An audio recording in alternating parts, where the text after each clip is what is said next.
The story begins not with a map but with a promise spoken by elders and carried by footsteps, an ancient instruction whispered across generations of a people who called themselves Mexica. They moved like a river through valleys and hills, following omens and leaders and the rhythm of seasons, looking always for the place that would fulfill a sacred prophecy.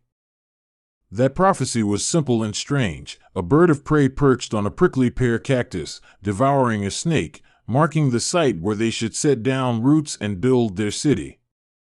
From footsteps to prophecy, from river valleys to the sacred sign of eagle and serpent. Subscribe and share in the comments. Does it stir you more as a search for destiny or as a battle for survival? That sign would not appear on a comfortable plain or a fertile highland, but in the midst of water, on a shallow lake ringed by reeds and like a mirror reflecting sky. Such an island was the opposite of easy, a place where mud and lake and silence seemed to promise only struggle. Yet the Mexica moved toward difficulty because they believed difficulty could be transformed into divine order, and that belief would shape everything they made. As they approached the basin of lakes called the Valley of Mexico, they carried not just hunger and tools but a collection of stories and rituals that gave meaning to movement. Their leaders reminded them of ancestors and gods, of past defeats and new beginnings, of the need to root their people in a destiny that transcended fear of marsh and water. The image of the eagle on the cactus was not merely a sign but a narrative anchor, a promise that would be proven by human ingenuity and devotion. When the eagle was finally seen, perched as the prophecy had said, the decision to dwell on the island felt both miraculous and logical. The island offered strategic promise. Surrounded by water, it could be defended more easily than open land, and it had access to fish and reeds and the natural resources of the lake. The vision also carried spiritual weight. The gods had chosen the place, so all that was required was to make the place suitable for life through work and ritual. The first acts of settlement were acts of bold imagination. Men and women waded into the shallows and began to stake out platforms of woven reeds and mud, piling up earth until small mounds rose above the water. They built humble houses on these first islands, but they also began a collective project that would change the landscape: the construction of chinampas, the floating gardens that transformed swamp into sustained farmland. Chinampas might be described plainly as raised beds anchored in shallow water, but calling them merely beds understates the ingenuity. They were built by laying down bundles of reeds to form a fence, filling the enclosure with lake mud and decaying organic matter, and layering it until the platform was solid and fertile. The result was a patchwork of vivid green rectangles floating like a quilt on the lake, these plots producing corn, beans, squash, flowers, and other staples with astonishing productivity. As chinampas multiplied, so did the need for order and infrastructure. The settlers drove wooden stakes and laid foundations for causeways, roads built of stone and earth that connected the island to the mainland. These causeways were both lifelines and fortifications, raised above the water to allow movement and to control access, with bridges that could be removed in times of danger. They transformed the island into a connected city and a defensible polity at once. The urban imagination of the early city fused ceremony and utility. At the heart of the island rose the precinct that would become the center of religious life, where temples and altars were assembled with reverence and sheer sweat. Ritual defined public space. Plazas opened for festivals, platforms were cleared for offerings, and avenues were aligned so that processions felt ordered and meaningful. This was not a city built only for shelter, it was built for a people who made every stone and field speak to the cosmos. From these foundations grew a social fabric that combined kinship and new institutions. Houses clustered by lineage, craftsmen organized into workshops, and specialized roles emerged: priests, warriors, farmers, traders, all bound together by reciprocity and obligation. Leaders arose who could negotiate between the needs of survival and the demands of ritual, who could marshal labor for public works while maintaining the favor of the gods through ceremonies. Leadership was as much spiritual as it was practical, because legitimacy depended on both. Religion infused daily life in a way that might seem foreign to modern ears but was perfectly mundane for the Mexica. Calendars guided planting and sacrifice, deities were appealed to for rain or victory, and festivals passed the year from month to month. The dominant gods were many, and their power stretched from the household hearth to the great temple steps. Among them, a war god who demanded courage and a rain god who demanded rhythm of ceremony were constant companions in the minds of people who lived on reclaimed lake water. Daily life on the island involved a choreography of water and land. People traveled not only by foot along causeways but also by canoe through narrow canals that ran like veins through the city. These canals delivered goods and permitted swift movement, and the sound of paddles became as familiar as the call of a market hawker. The integration of water into urban design allowed the city to breathe, to move and trade in a manner unique in the highlands of Mexico. Trade turned the new city into an irresistible hub. Markets sprang up where merchants offered goods imported from distant valleys and coasts, obsidian for cutting, cotton for garments, precious feathers for adornment. Traders were a cosmopolitan class of travelers who spoke many tongues and moved information as readily as commodities. Their presence linked the island to a broader world and made prosperity possible through exchange as much as through the abundance of the chinampas. But prosperity invited envy and danger, and the city learned early that formidable neighbors could not be ignored. The Mexica had to negotiate with other city-states and sometimes fight. These conflicts shaped warriors who were disciplined and ceremonial, who trained for capture and glory rather than annihilation. Warfare was not merely destruction but an organized means of securing tribute and captives for ritual life, and it required organization and a sense of purpose that mirrored religious commitment. As the population grew and social complexity increased, institutions crystallized to distribute resources and manage labor. Calpulli, or neighborhood groups, coordinated agricultural production and military levies, fostering a sense of local responsibility even as allegiance to a higher political center strengthened. These neighborhood units were the scaffolding of civic life, providing education, food distribution, and a shared identity that connected the smallest household to the broader polity. The balance between local autonomy and central authority would become a defining tension as the city evolved. Public architecture evolved with a kind of theological theatricality. Temples rose not only for worship but to display power and cosmic order, stepped pyramids dominating the skyline like mountains of carved purpose. The most important among these would become a monumental complex at the island's center, where ceremonies with smoke and song and blood would move the city's energies through a liturgical calendar. The architecture itself taught the people how to be citizens, imposing a rhythm of ascent and then return, of confrontation with the sacred and then re-entry into the mundane. Building such monumental architecture required extraordinary labor and coordination. Men and women were mobilized in large numbers to transport stone and to fashion the city's infrastructure. Seasonal rhythms dictated when fields could be tended and when people could commit to public works, generating an ebb and flow between agricultural labor and urban construction. The ability to marshal this human energy was a signal of emerging statecraft. Leaders who could turn collective toil into lasting stone earned reverence and political authority. These leaders learned the language of ceremony to strengthen their rule. Priestly and noble lineages performed public rituals that both maintained cosmic balance and legitimized the social hierarchy. The king, who was as much a religious figure as a political one, acted as mediator between the gods and the people. His identity combined ritual regalia, martial prowess, and administrative competence, forming an image that made obedience feel like participation in a sacred covenant.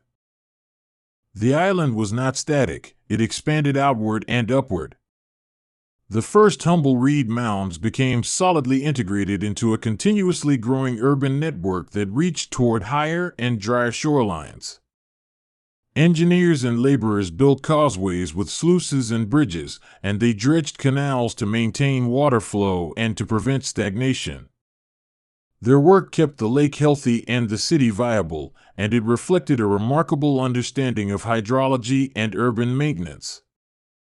Water management was at once practical and symbolic. Reservoirs were created to collect fresh water, and systems were devised to keep salt water from contaminating the irrigation of chinampas.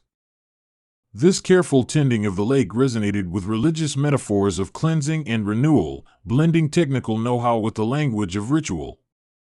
The city's survival depended as much on clever engineering as on the favor of deities, a dual reliance that shaped innovation. Agricultural productivity of the chinampas allowed demographic density that would be the envy of many contemporaneous polities. Corn, beans, squash, chilies, and amaranth fed a growing populace and supported non-farming specialists who populated workshops and markets.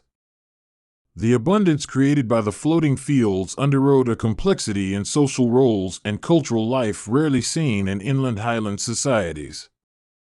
It also made the city a center of attraction, drawing in migrants, artisans, and traders who sought opportunity. Artisans became custodians of beauty, turning local materials into objects of social and religious value. Gold was hammered into jewelry, obsidian sharpened to blades and mirrors, and feathers were arranged into garments that indicated rank and station. Craftsmanship was admired and regulated, and guild-like structures ensured quality and transmitted skill from master to apprentice. The aesthetic of the city was thus inseparable from its material culture, and beauty became a language of status and devotion. Markets operated with a complexity that reflected the city's social networks. People converged each day or on special market days to buy staples, luxury goods, and household wares, and rules governed trade to prevent cheating and to organize space. The marketplaces were theaters of social interaction, where news was exchanged, alliances formed, and the sense of urban community reinforced. Marketplaces knitted together the economic and social fabric, helping to distribute wealth and maintain cohesion. Diplomacy and alliance-making were as crucial as warfare in the city's rise. Early on, the Mexica were adept at negotiation, forming relationships with neighboring states that balanced tribute, marriage, and military support. These alliances sometimes grew into more formal partnerships, culminating in a political arrangement that dramatically extended the city's influence beyond the island itself. The art of negotiation allowed the city to build a network of obligation rather than a mere empire of conquest. That network gradually evolved into a formalized political construct often referred to as the Triple Alliance, a coalition that included the island city and two other powerful city-states. Through this partnership, the city was able to channel military, economic, and political leverage across a wide region. Tribute flowed into the urban center, enabling monumental building projects, supporting elite lifestyles, and sustaining a large military and priestly class. Wealth and power thus became concentric, anchored in the city but reaching outward. Tribute was not simply taxation in the modern sense, but a ritualized flow of goods and symbolic affirmation of political order. Conquered towns were required to provide materials, labor, and items of ceremonial value, reinforcing the prestige of the city and enmeshing diverse peoples into a shared system of obligation. The steady arrival of exotic commodities and raw materials fed the city's artisans and its religious festivals, where offerings became spectacles of abundance. Tribute established a quasi-economic system that underwrote both governance and grandeur.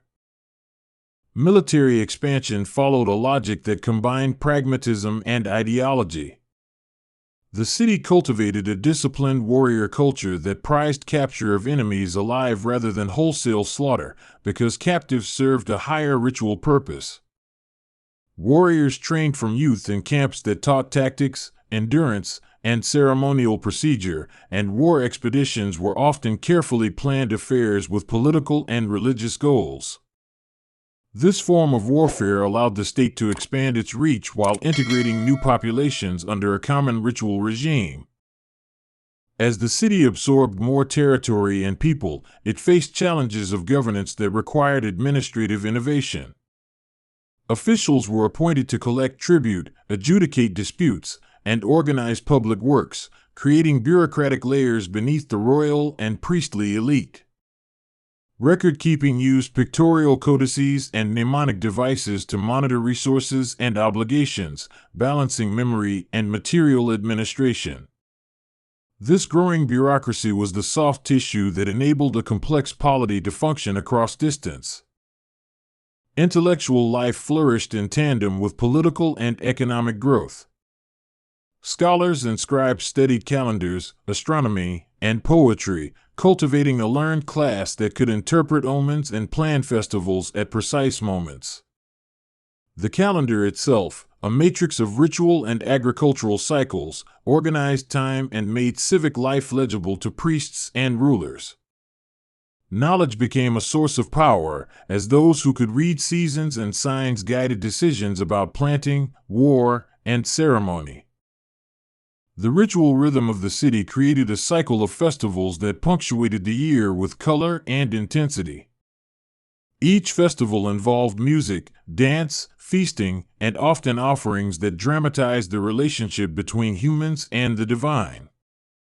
These events were civic schools where children learned the stories of gods and heroes, where social bonds were renewed, and where authority was visibly enacted.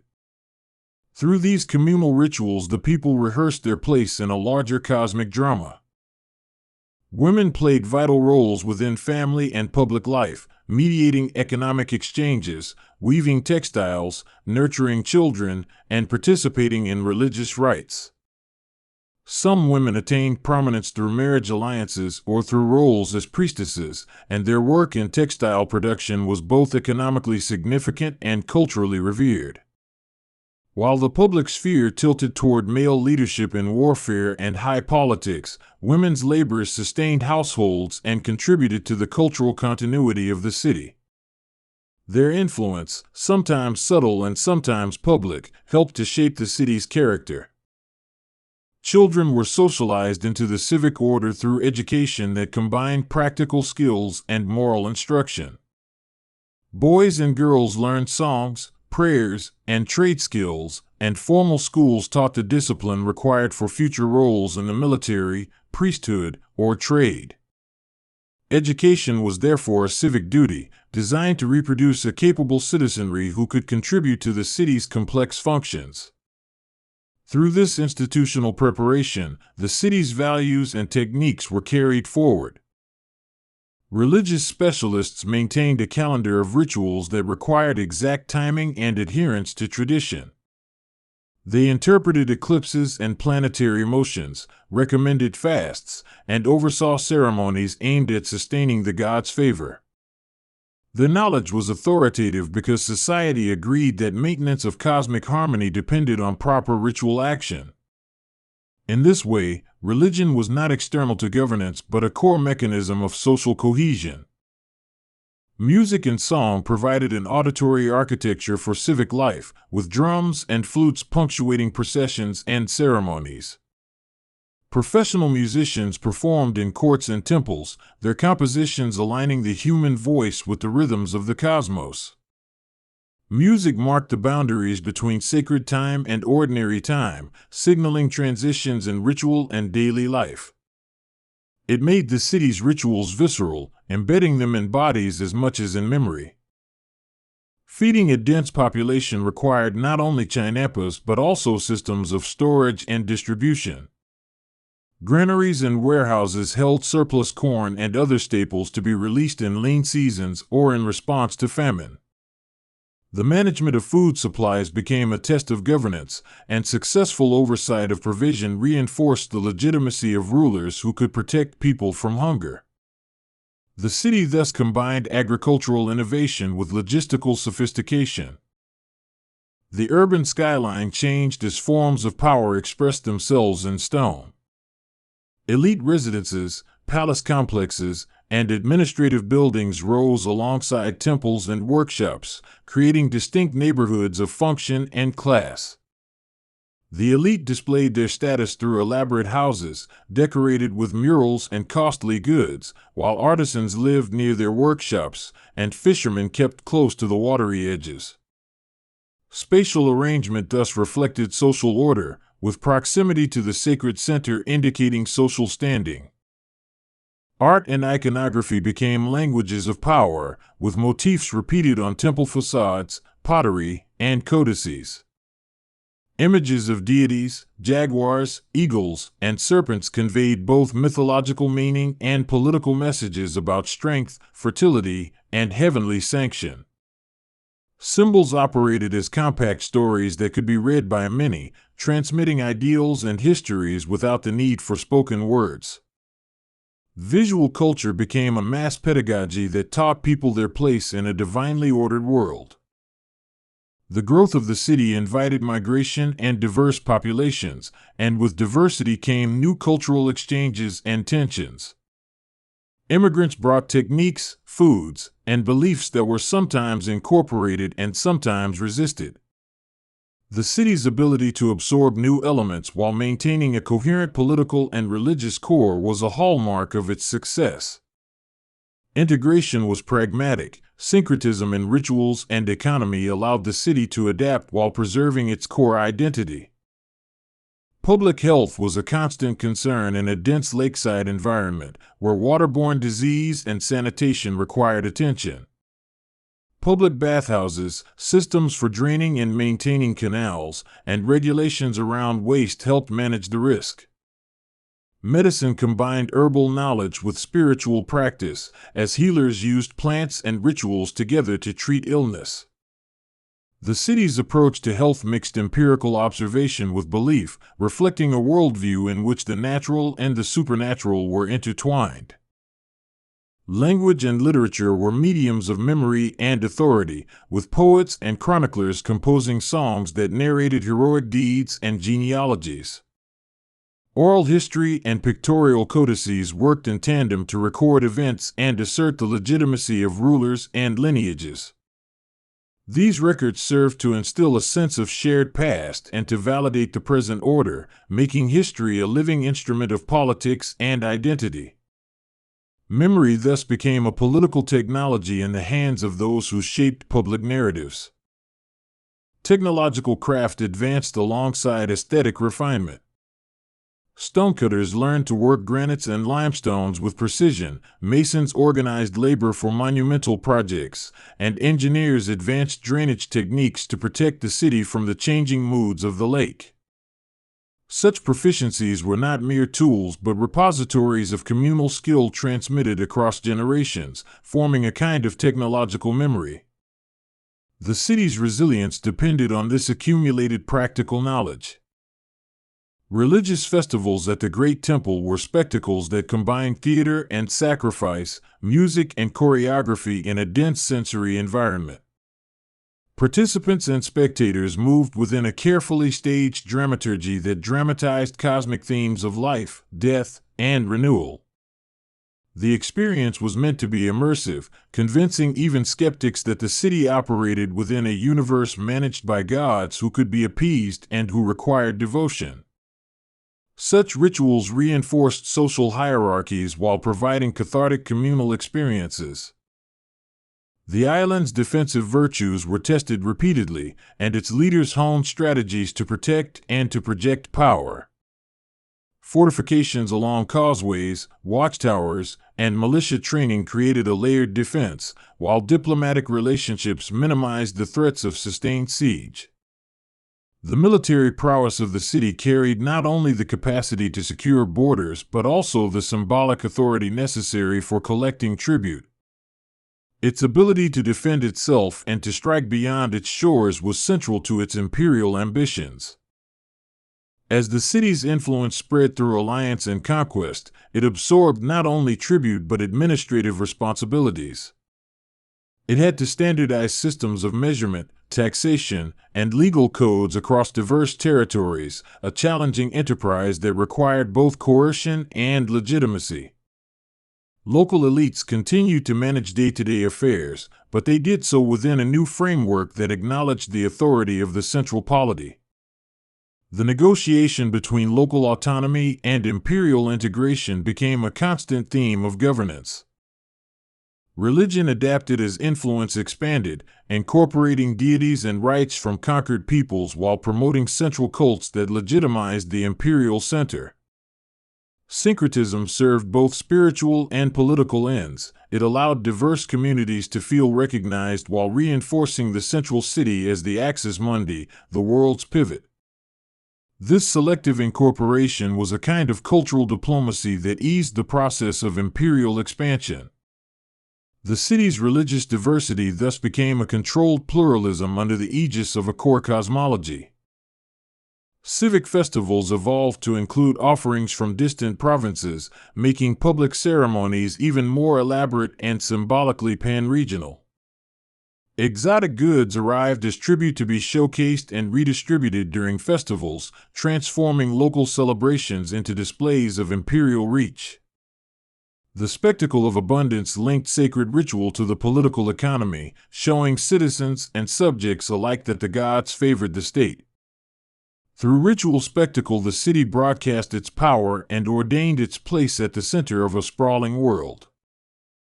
Long-distance trade flourished alongside tribute networks, with merchants moving goods along well-established routes that reached coasts and mountains.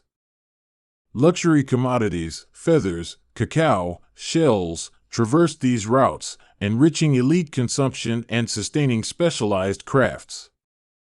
The commercially minded Paktika, professional merchants, acted as diplomats and intelligence agents as well as traders, their journeys knitting together political and economic knowledge. Trade fostered cosmopolitan connections that amplified the city's influence beyond purely punitive or ritual ties.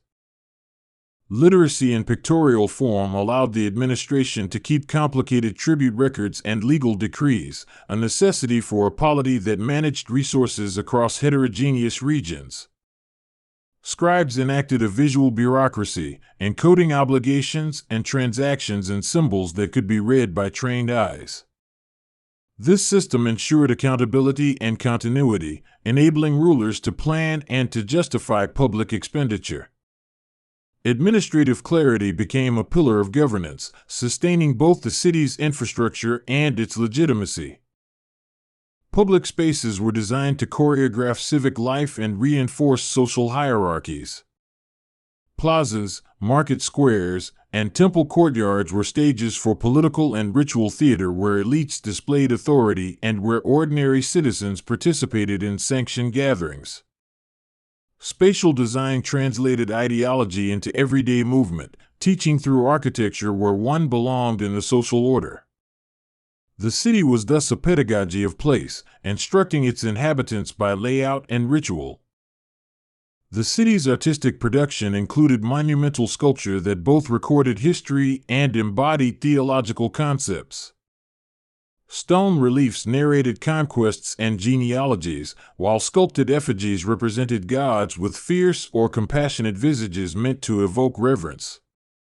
These images served as both records and instruments of persuasion, conveying messages of power, piety, and destiny.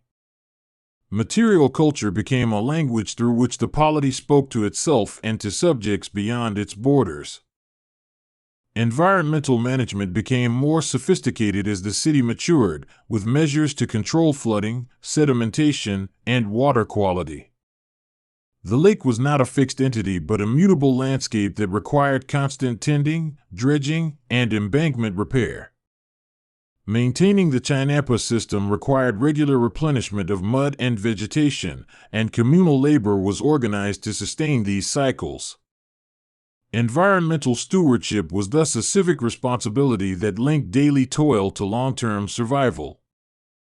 Urban planning found expression in a hierarchy of streets and canals that supported commerce and ceremonial routes, permitting both the ordinary rhythms of life and the extraordinary gravity of public ritual. Neighborhoods specialized in certain crafts or trades, creating pockets of guild-like cooperation that improved efficiency and craftsmanship. This specialization was not rigid but flexible, allowing the city to adapt to economic demands and to incorporate new skills from migrants. The urban mosaic became both efficient and resilient.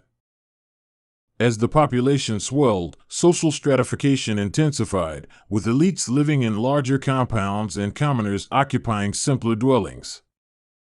Social mobility was possible through military distinction, successful trade, or religious office, but structural barriers remained. Patronage networks knitted together elites and commoners, providing support to craftsmen and laborers while reinforcing dependence on noble households. These networks made provision for welfare in times of need but also reproduced hierarchical relations. Religion and state were deeply entangled in the city's political imagination, so that legitimacy was continually negotiated through both tangible success and ceremonial performance. Victories in battle, bountiful harvests, and effective public works were all taken as proof of divine favor. Conversely, droughts or military setbacks demanded intensified ritual efforts to restore cosmic balance.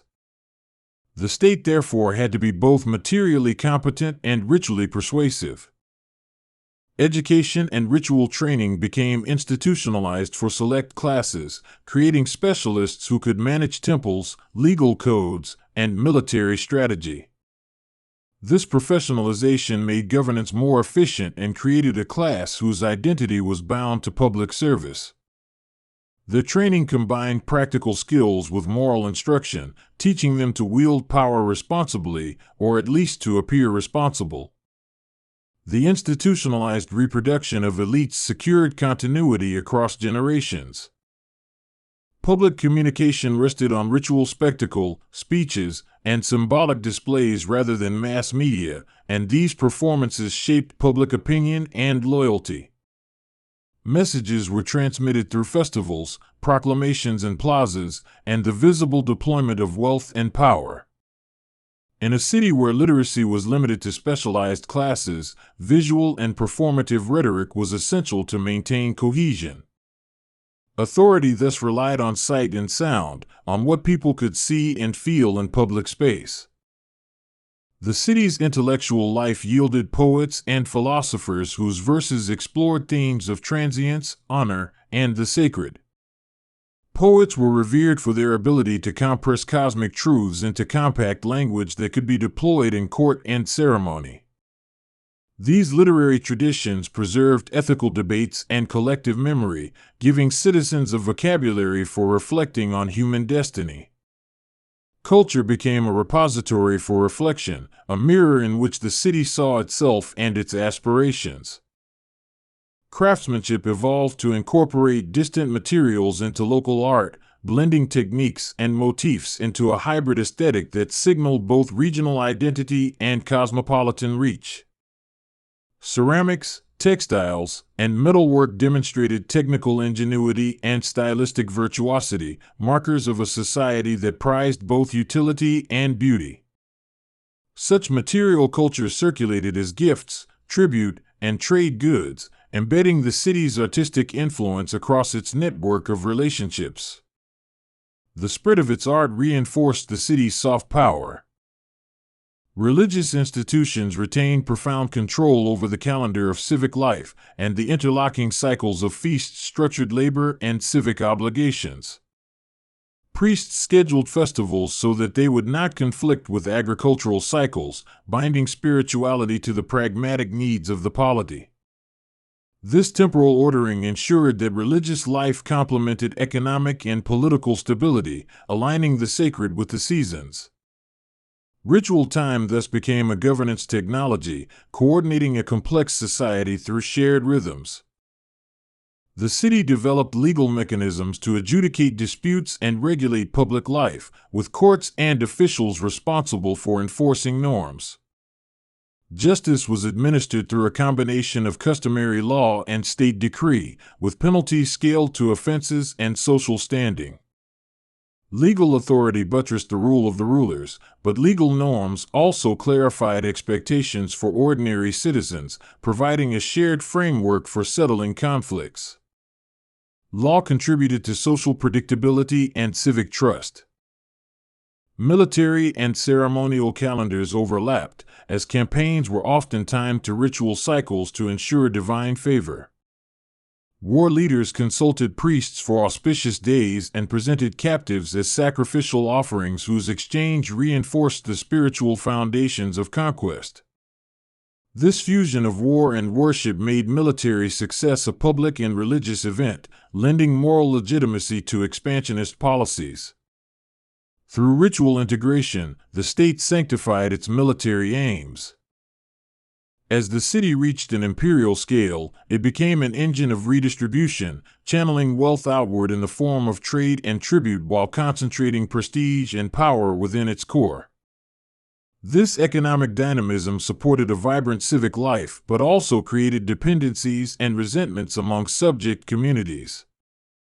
Managing these tensions required a combination of generosity and coercion, of shared ritual inclusion and administrative discipline. Imperial governance thus became a careful balancing act between inclusion and domination.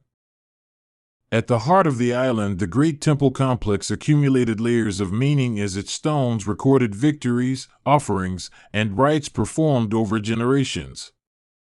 It was a palimpsest of devotion, each offering adding weight to an already heavy mantle of mythic significance. Pilgrims and provincial delegations ascended its steps to witness the state's power and to participate in a sacred economy that legitimized rule through ritual reciprocity. The temple was therefore both a spiritual locus and a political theater. By this point, the city had become a magnet for ambition, attracting sages, captains, traders, and dreamers who sought to share in its success. Newborns were raised in a world of dense social expectations and abundant stimuli, learning to weave ritual, craft, and commerce into the fabric of daily life. The city seemed to embody an idea that human will, coordinated through ritual and labor, could transform the most inhospitable place into a center of civilization. It stood as a testament to a people's capacity to remake environment and fate. The imperial project demanded constant negotiation with the natural world, as climate variation and hydrological shifts required adaptive governance. Leaders commissioned new engineering projects, reorganized labor, and adjusted ritual calendars to respond to environmental stresses. Their capacity to innovate under duress would determine the city's resilience through decades and centuries. The city's ongoing story became a test of political flexibility and technical skill. Architectural embellishments and public art celebrated the city's history and advertised its future, creating a visual narrative of inevitability and destiny. Murals and sculptures recounted founding myths, victories, and the beneficence of rulers, while public inscriptions reinforced civic identity. This visual storytelling shaped a shared sense of past and purpose, embedding the imperial narrative in the city's very stones. Through art, the city taught itself to see its own grandeur. The city's administrative heart grew more elaborate, with offices and officials dedicated to the oversight of tribute, public works, and diplomatic relations. Such a complex bureaucracy required recorders, logisticians, and inspectors to ensure that resources were mobilized for both daily needs and extraordinary projects. This administrative sophistication allowed the city to coordinate distant provinces and to sustain its monumental ambitions across time. Bureaucracy became the invisible architecture that supported visible grandeur. Pilgrimage to the city intensified the sense that the island was the spiritual axis of a wider world, with devotees traveling to participate in major festivals and to leave offerings at the temple. These visitor flows produced cultural exchange and reinforced the city's prestige, as delegates from many lands brought gifts and stories back to their communities.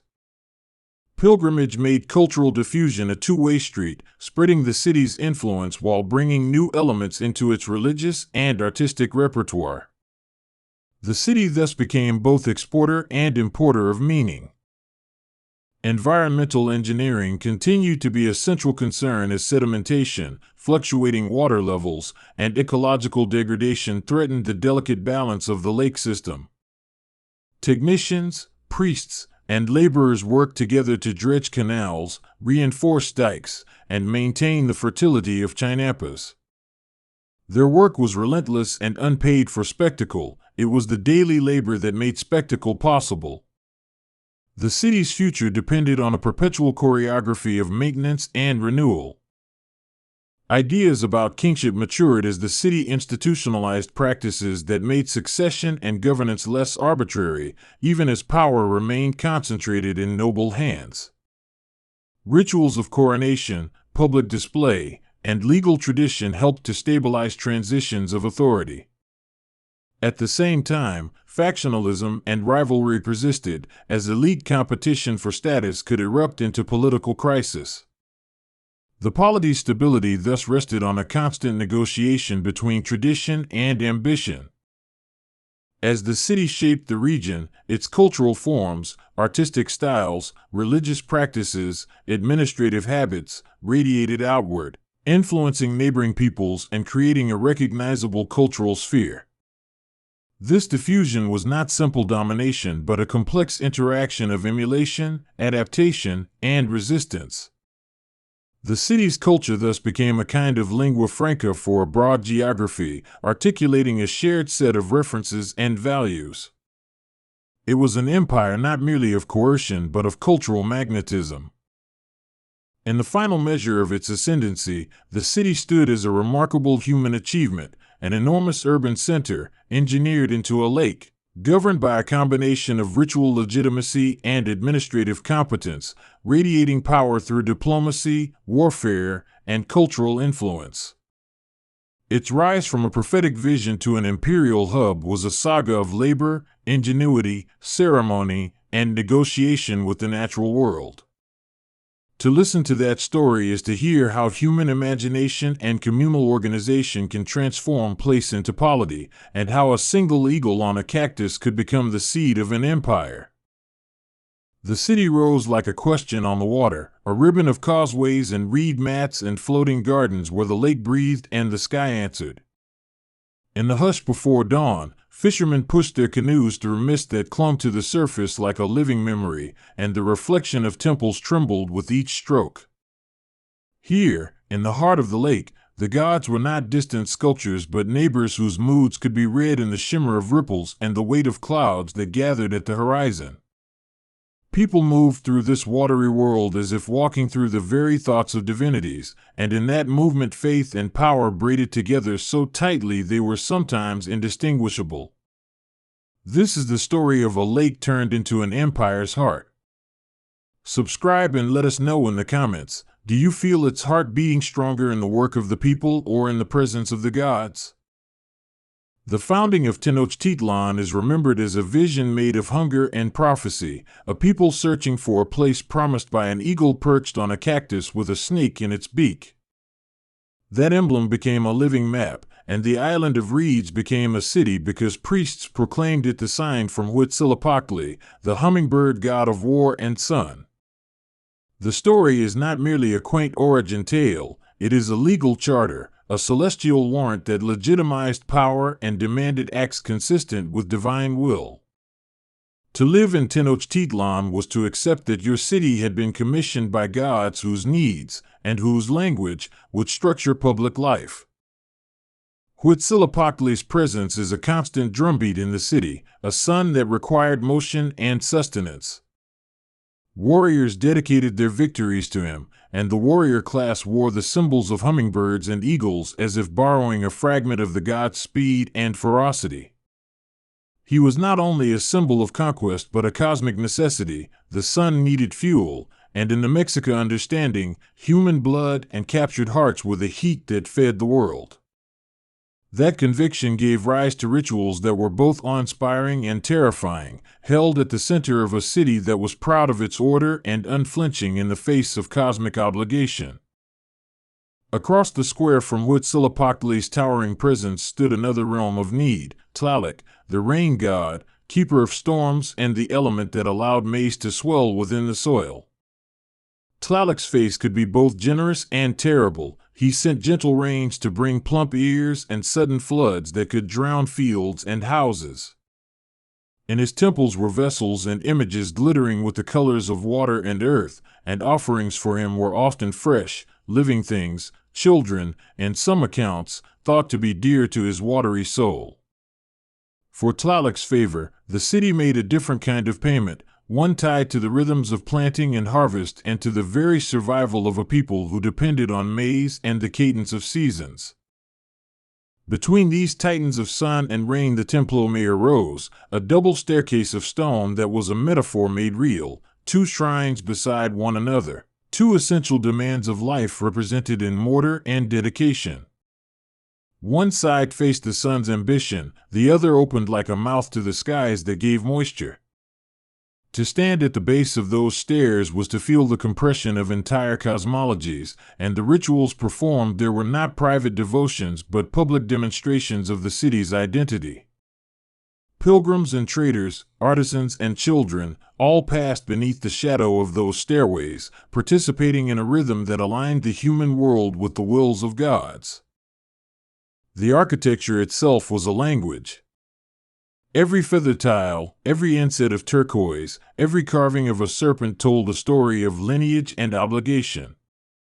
The temple platforms were layered like the pages of a book, each successive superstructure built upon the older ones, so that the sacred mound contained within it centuries of devotion.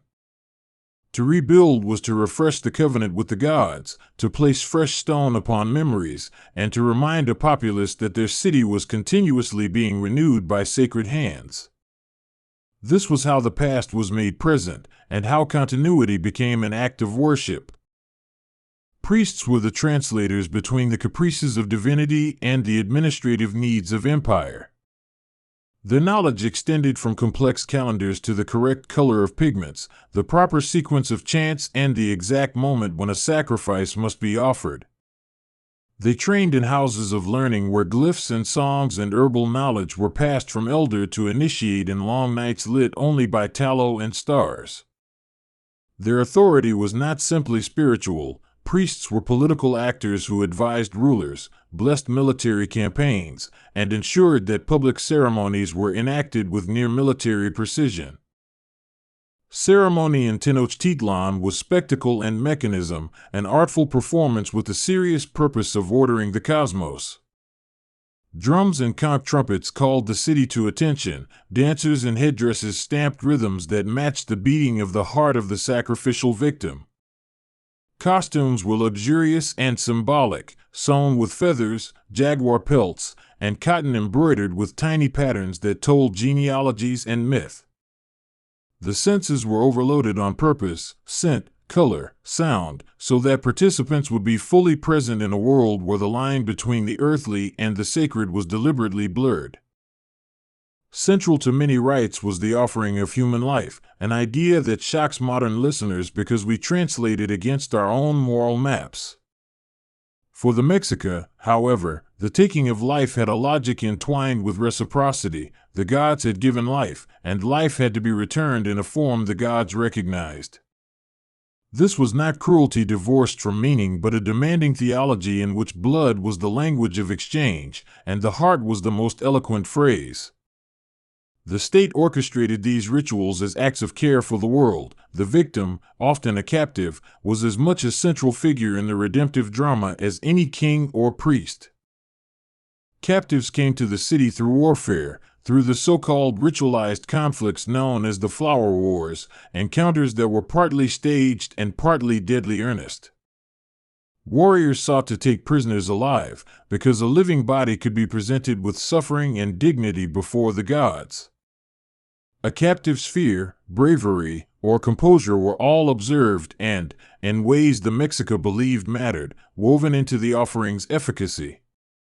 To understand these wars is to see them as part ceremonial, part social system, and part political theater. Each victory reinforced leaders at home and filled the temples with the necessary sacrifices to sustain the world. Not all sacrifices were lethal. Many offerings were symbolic, involving the removal of fingernails or the piercing of the tongue, rituals that let worshippers experience pain and offer a portion of themselves without dying. Yet the spectacle and the solemnity of death were central in the grand festivals, where entire plazas thrummed with the knowledge that the city itself was being fed. The ties between sacrifice and seasonal cycles were exacting: harvest festivals, planting rites, solstices, and the turn of the sacred calendar each demanded particular forms of attention. In that cadence, the life of the city was choreographed by a calendar that functioned as a social nervous system. The calendar itself, made up of cycles that stitched together divinities and days, was both a tool and a talisman. Priests read its signs to determine auspicious dates for weddings, wars, and sacrifices. Certain days were thick with meaning, others were empty spaces designed for remediation or quiet. People named their children after the day of birth, binding individual identity to cosmic patterns. That practice made every citizen a little mirror of the larger order, a personified date whose existence participated in the clockwork of destiny. Along the canals and on the chinampas, everyday piety thrummed with a different intimacy than the grand rites at the Templo Mayor. Farmers and fishermen made small offerings to household gods and to the lake itself, leaving food or carved little effigies by a shoreline, asking for a good catch or protection from disease. Women in their kitchens spoke prayers into steaming pots of maize, and midwives used ritual songs to coax babies into the world, their rites as essential as the public ceremonies were ostentatious. These private acts of devotion layered, like moss on stone, adding texture to a civilization that insisted its gods were to be served both publicly and discreetly. Artisans participated in devotion through the objects they made: masks painted with colors that imitated feather shimmer, sacrificial knives hammered from obsidian until they gleamed like captured light, and ornate vessels that bore the faces of gods. Each object contained symbolic choices: the way a feather was set, the hue of blue chosen for water, and these choices mattered because they were the language through which the mundane became holy. Craftspeople were not merely laborers but custodians of meaning. Their hands translated myth into tangible things that could be held, worn, and broken in ritual contexts. Music and chant were not background but architecture in their own right, shaping ritual time and binding community hearts. Drum rhythms mimicked the pulse of the universe, flutes imitated bird calls, and collective voices rose in polyphony that made the air itself seem part of worship. Songs told stories, named ancestors, recounted punishments and promises, and each verse was a molecule in the larger body of cosmological memory. When music swelled in a plaza, the city felt itself moving as a single organism, a community synchronized to an ancient score. The symbolism of blood runs like a river through every corner of this world. Blood meant life and debt, fertility and political authority. It was transformed into an abstract offering that satisfied gods and endorsed rulers. Blood was applied to idols, to banners, to the rulers themselves, and in doing so it turned private pain into public potency. The act of offering sparked wonder and terror in equal measure, for it was the clearest demonstration of a principle the Mexica took seriously: existence must be maintained through exchange. Women in Tenochtitlan occupied roles that the public eye often missed but that were indispensable to the city's religious life. Priestesses tended hearths, cultivated medicinal herbs, and conducted rite-specific rituals for fertility and childbirth. They were not marginal figures but keepers of regenerative ceremonies and familial rites that ensured a continuing population. Many women also participated in public ceremonies, weaving sacred garments and sometimes serving as complement to male priests, their prayers shaping the cycles that made agriculture and domestic life possible. Children were initiated into religious life early, learning songs and visual symbols that encoded the history and expectations of their people. Rites of passage marked their transitions, from naming ceremonies to haircutting and beyond, and each rite taught young bodies how to behave in sacred space. The city's future depended on this education, which was less about indoctrination than about passing along a practical cosmology, how to read omens, how to tend a plot of maize, how to prepare an offering. In that way, the civic religion was also a system of survival knowledge shared across generations. The lake itself was a deity of sorts, possessed of moods and movements that people interpreted with a kind of practical reverence. Fishermen noticed when the water grained, when algae crept in, when migratory birds arrived, small signs that foretold harvests or warnings of disease. The city's engineers learned to channel and harness the lake spirit, building chinapas and causeways that transformed a watery landscape into an urban miracle. That pragmatic ingenuity was itself a kind of devotion. To live well in this environment was to recognize its constraints and its gifts and to work with them rather than against them. The Chinapa Gardens were small miracles of human ingenuity and sacred agriculture.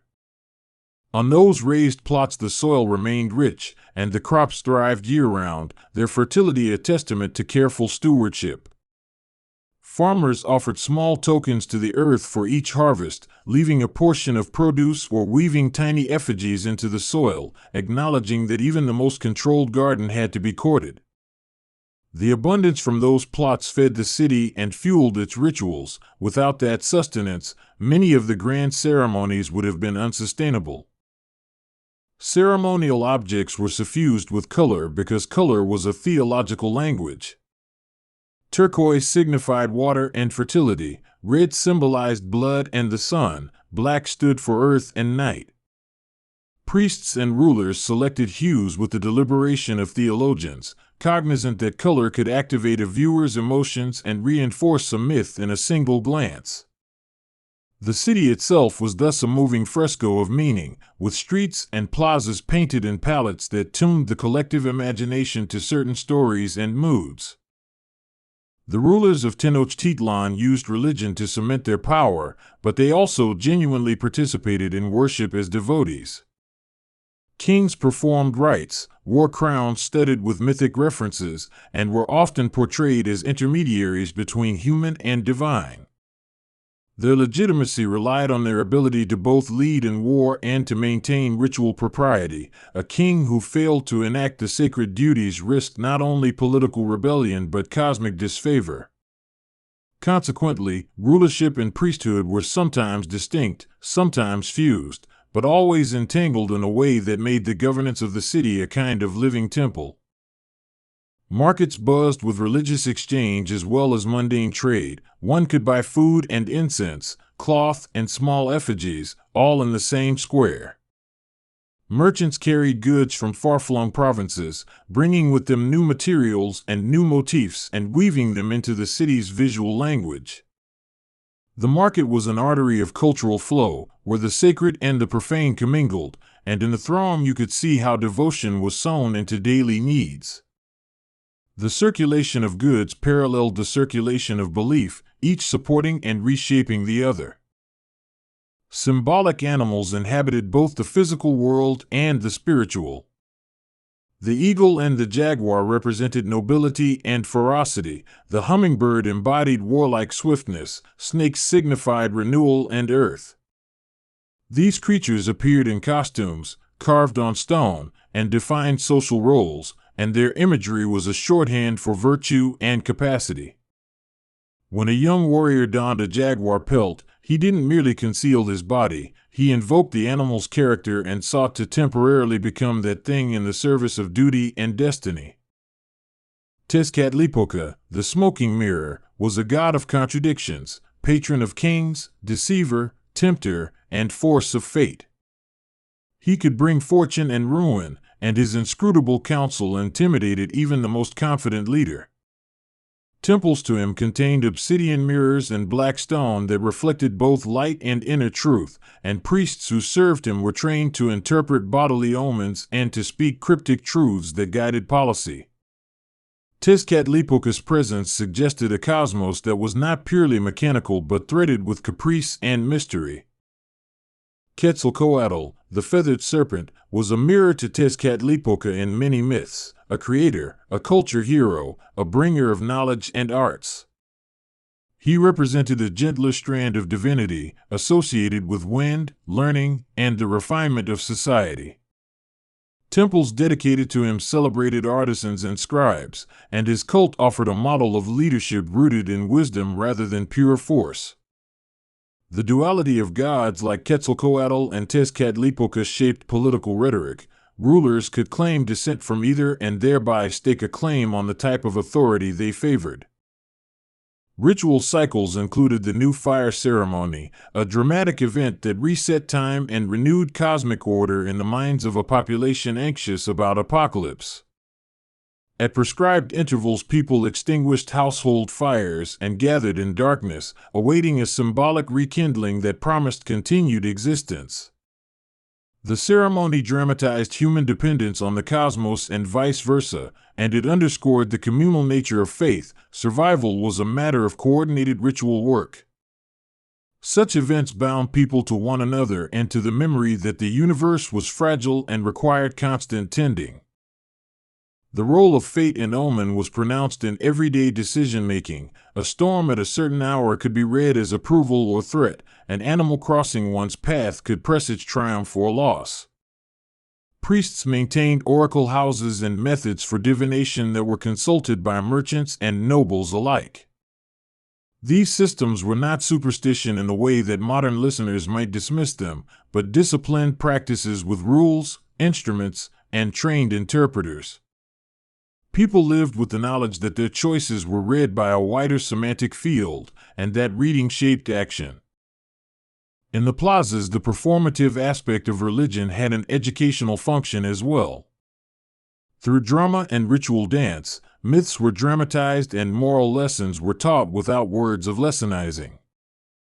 Children who watched the story of a trickster god learn his place absorbed the story's logic and the community's boundaries. Those performances allowed citizens to witness cosmic dramas as if they were tangible events, thereby reinforcing the behavioral script that the city required for cohesion. Sacrificial victims, though often prisoners of war, were sometimes elite individuals who accepted a form of sacred martyrdom. At times, illustrious people volunteered or were chosen for honors that led to death considered sacred rather than stigmatized. To be selected in such a way could confer posthumous prestige upon a family, for the act was cast as an exaltation rather than degradation. Death thus became another arena where social status and religious duty intersected in ways that complicate our modern categories of victim and hero. Obsidian was the surgical metal of the city, its edges sharper than steel and its shine like frozen night. Priests who performed sacrifices wielded blades of this volcanic glass with practiced reverence, and the stone's origins, turmoil and fire, made it appropriate for rituals that transmuted life into atonement. Tools and their materials were part of narrative coherence. The substances chosen for ritual had their own stories and were treated as actors in the sacrificial drama. Even the smallest implement carried a charge of symbolic meaning. Featherwork was a sacred craft because feathers were considered gifts from gods who presided over birds and skies. Mosaic shields and elaborate headdresses shimmered as though caught in movement, and the city prized turquoise and green feathers to signify luxury and divine favor. Feather workers were highly respected, their hands producing items that kings and priests wore to appear like gods themselves. The adornment of bodies was theology made visible. The citizen who dressed in ritual finery stepped briefly into myth. The lake's birds, herons, ducks, and migratory flocks were more than wildlife, they were signs sent from the watery deities. Observers read their migrations and nesting patterns as parts of a language, an omen book written in feathers and flight. Those who could read the skies had cultural capital, and their interpretations could direct communal action, such as delaying a planting season or holding an extra festival.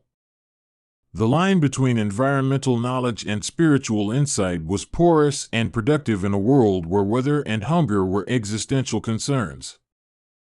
Ritual baths and purification rites were common, performed to cleanse sin or pollution and to prepare bodies for sacred encounters.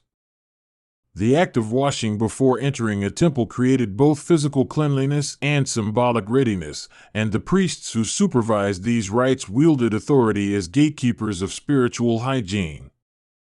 Purification was a recurrent theme, for contact with death or impurity required ceremonial renewal. Those rituals underscored an ethos in which cleanliness and piety were not merely hygienic but metaphysical necessities. The colors and gestures used in ceremony were codified so that a misstep could become a theological faux pas with political consequences. Priests and officials learned precise choreography, and the city invested in training to ensure that rituals were conducted correctly. An error in a rite could be interpreted as a portent, and rulers could be accused of negligence or impiety. Thus, ritual competence functioned as a bureaucratic skill essential to governance as much as it was an expression of faith. Hospitals, in the ethnographic sense, were also centers of ritual healing where herbalists and curers operated at the intersection of medicine and magic. Illness could be read as moral rupture, as spiritual attack, or as a material imbalance, and healers wove together treatments that addressed each dimension. Plants were prepared not only for their biochemical properties but for their symbolic affinities with gods and elements. Healing was therefore a practice of holistic restoration, blending prayer, pharmacology, and social ritual to return an individual to the body of the community. Death and afterlife beliefs were complex and varied according to how people had died. Those who met violent ends might be thought to have privileged access to the sun or to certain heavenly realms, while others drifted to different underworld regions. This multiplicity meant that burial practices and funerary offerings were tailored to probable destinies in the hereafter, and grave goods were assembled with a curatorial sensitivity to the soul's supposed needs. Death was not an erasure but a passage that required precise gestures on the part of the living to ensure proper arrival. Tenochtitlan, lord of the underworld, presided over the place of bones and darkness, a necessary counterpart to life-affirming deities. He was not malevolent in a simplistic sense but an administrator of endings whose domain needed respect. Offerings to the dead, whispers into graves, and the maintenance of memory were acts that sustained social continuity. The underworld was not an absent geography but a presence woven into everyday ethics. How you treated kin and ancestor had cosmic ramifications. Economic systems and religious obligations were mutually reinforcing because offerings, both small and spectacular, drained resources that were replenished through tribute and trade.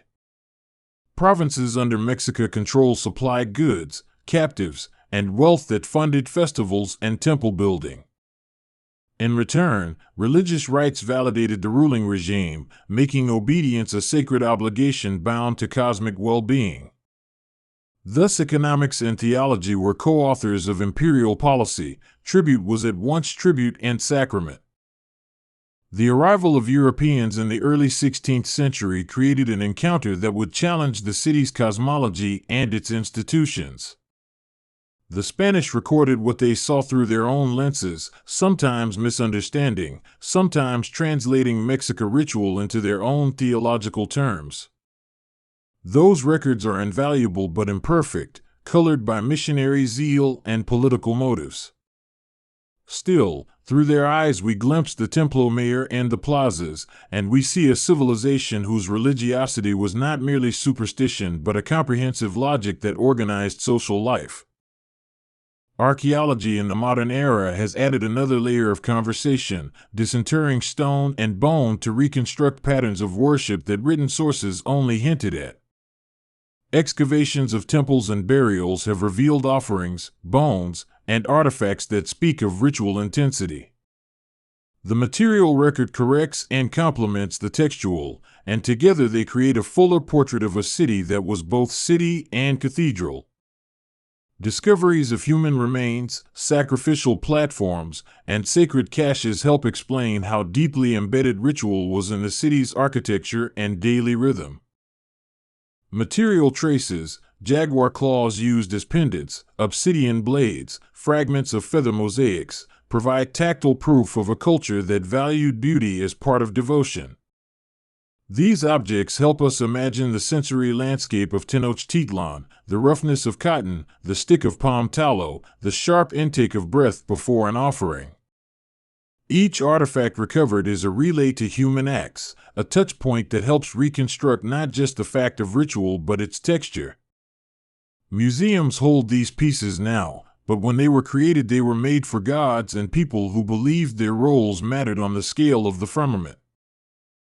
The ethics of violence within ritual are the subject of passionate debate among scholars and descendants alike, because these practices sit at the intersection of cultural memory and modern moral frameworks. Some read sacrifices solely through the lens of coercion, others via the logic of reciprocity, and yet others through a hybrid lens that acknowledges both brutality and meaning. This tension does not simplify easily, and it invites reflection rather than quick judgment. To understand how a society justifies its actions is to see the inner architecture of its values. The narratives we tell about these rites today shape how descendants reclaim or reinterpret their past.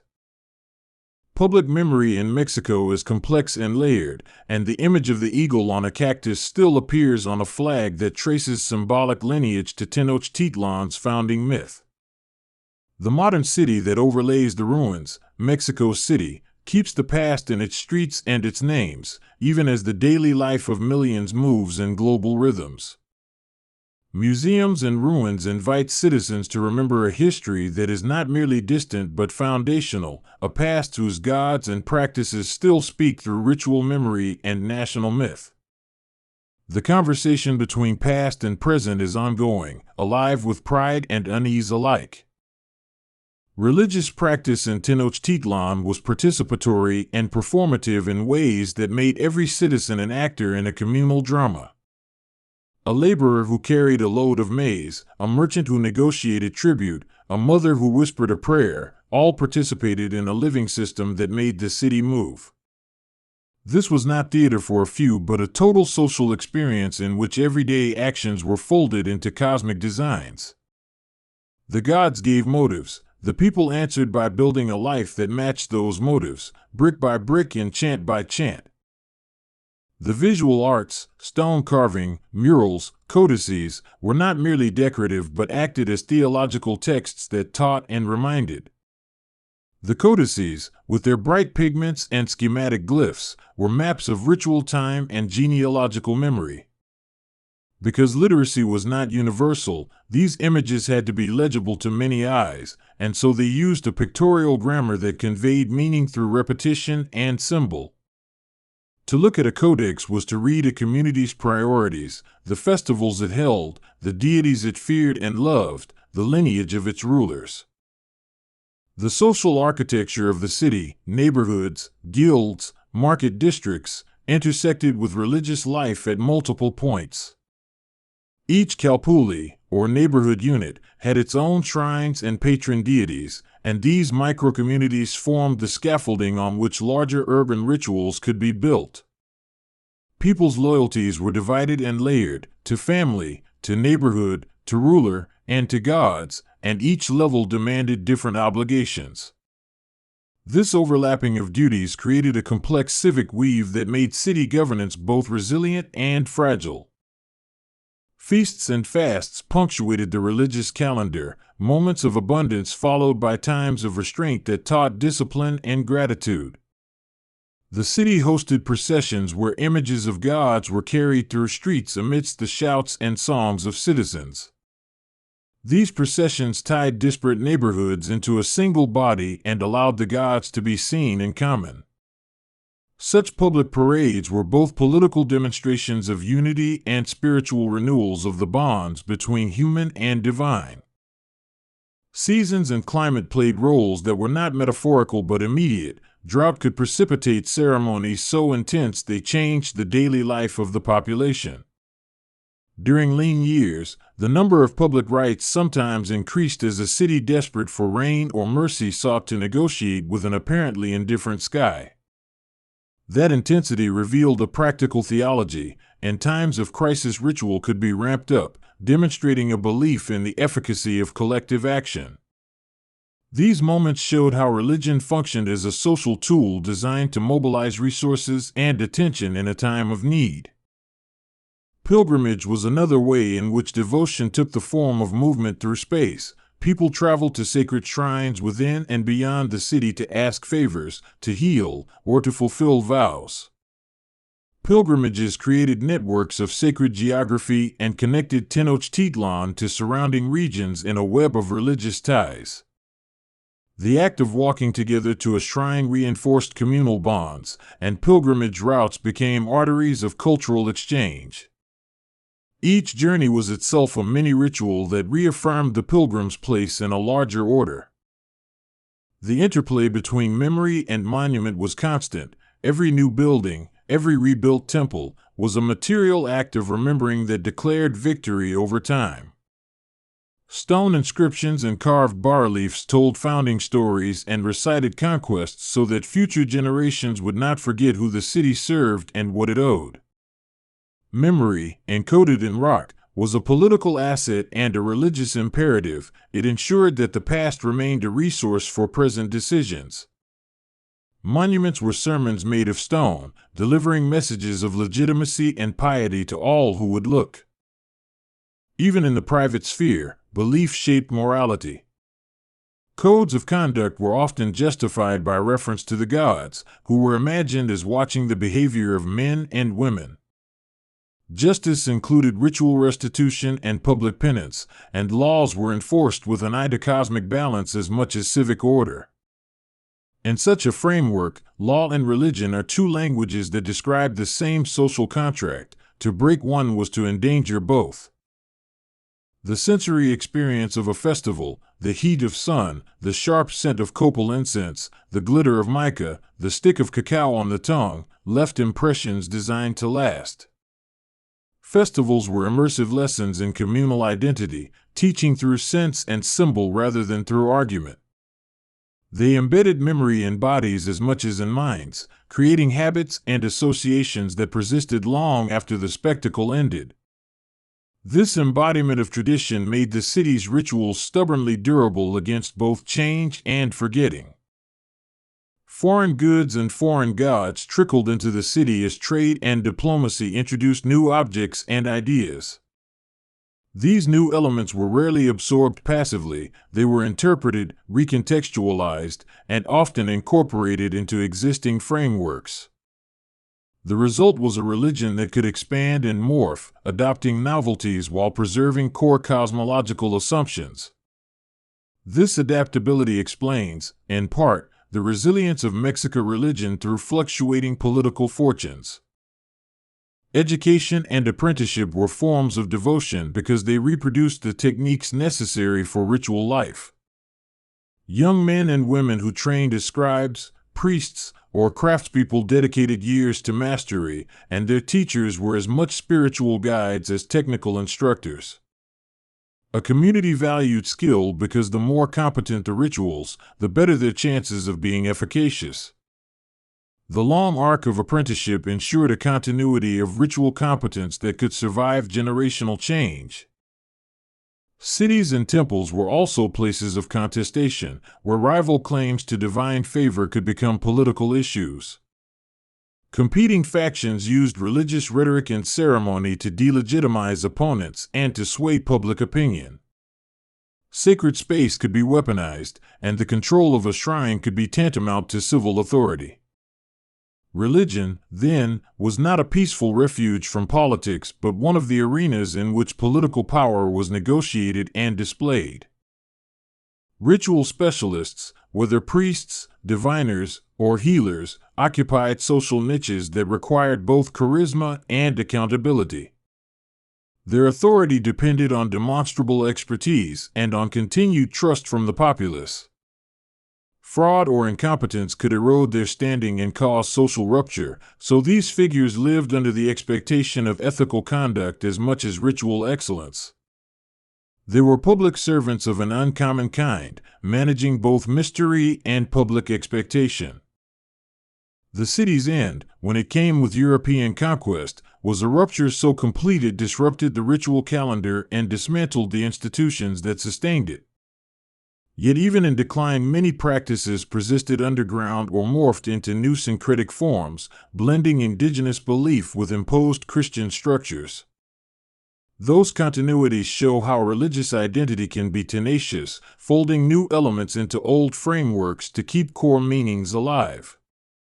Cultural survival became an act of translation, and the city's spiritual DNA continued in altered forms.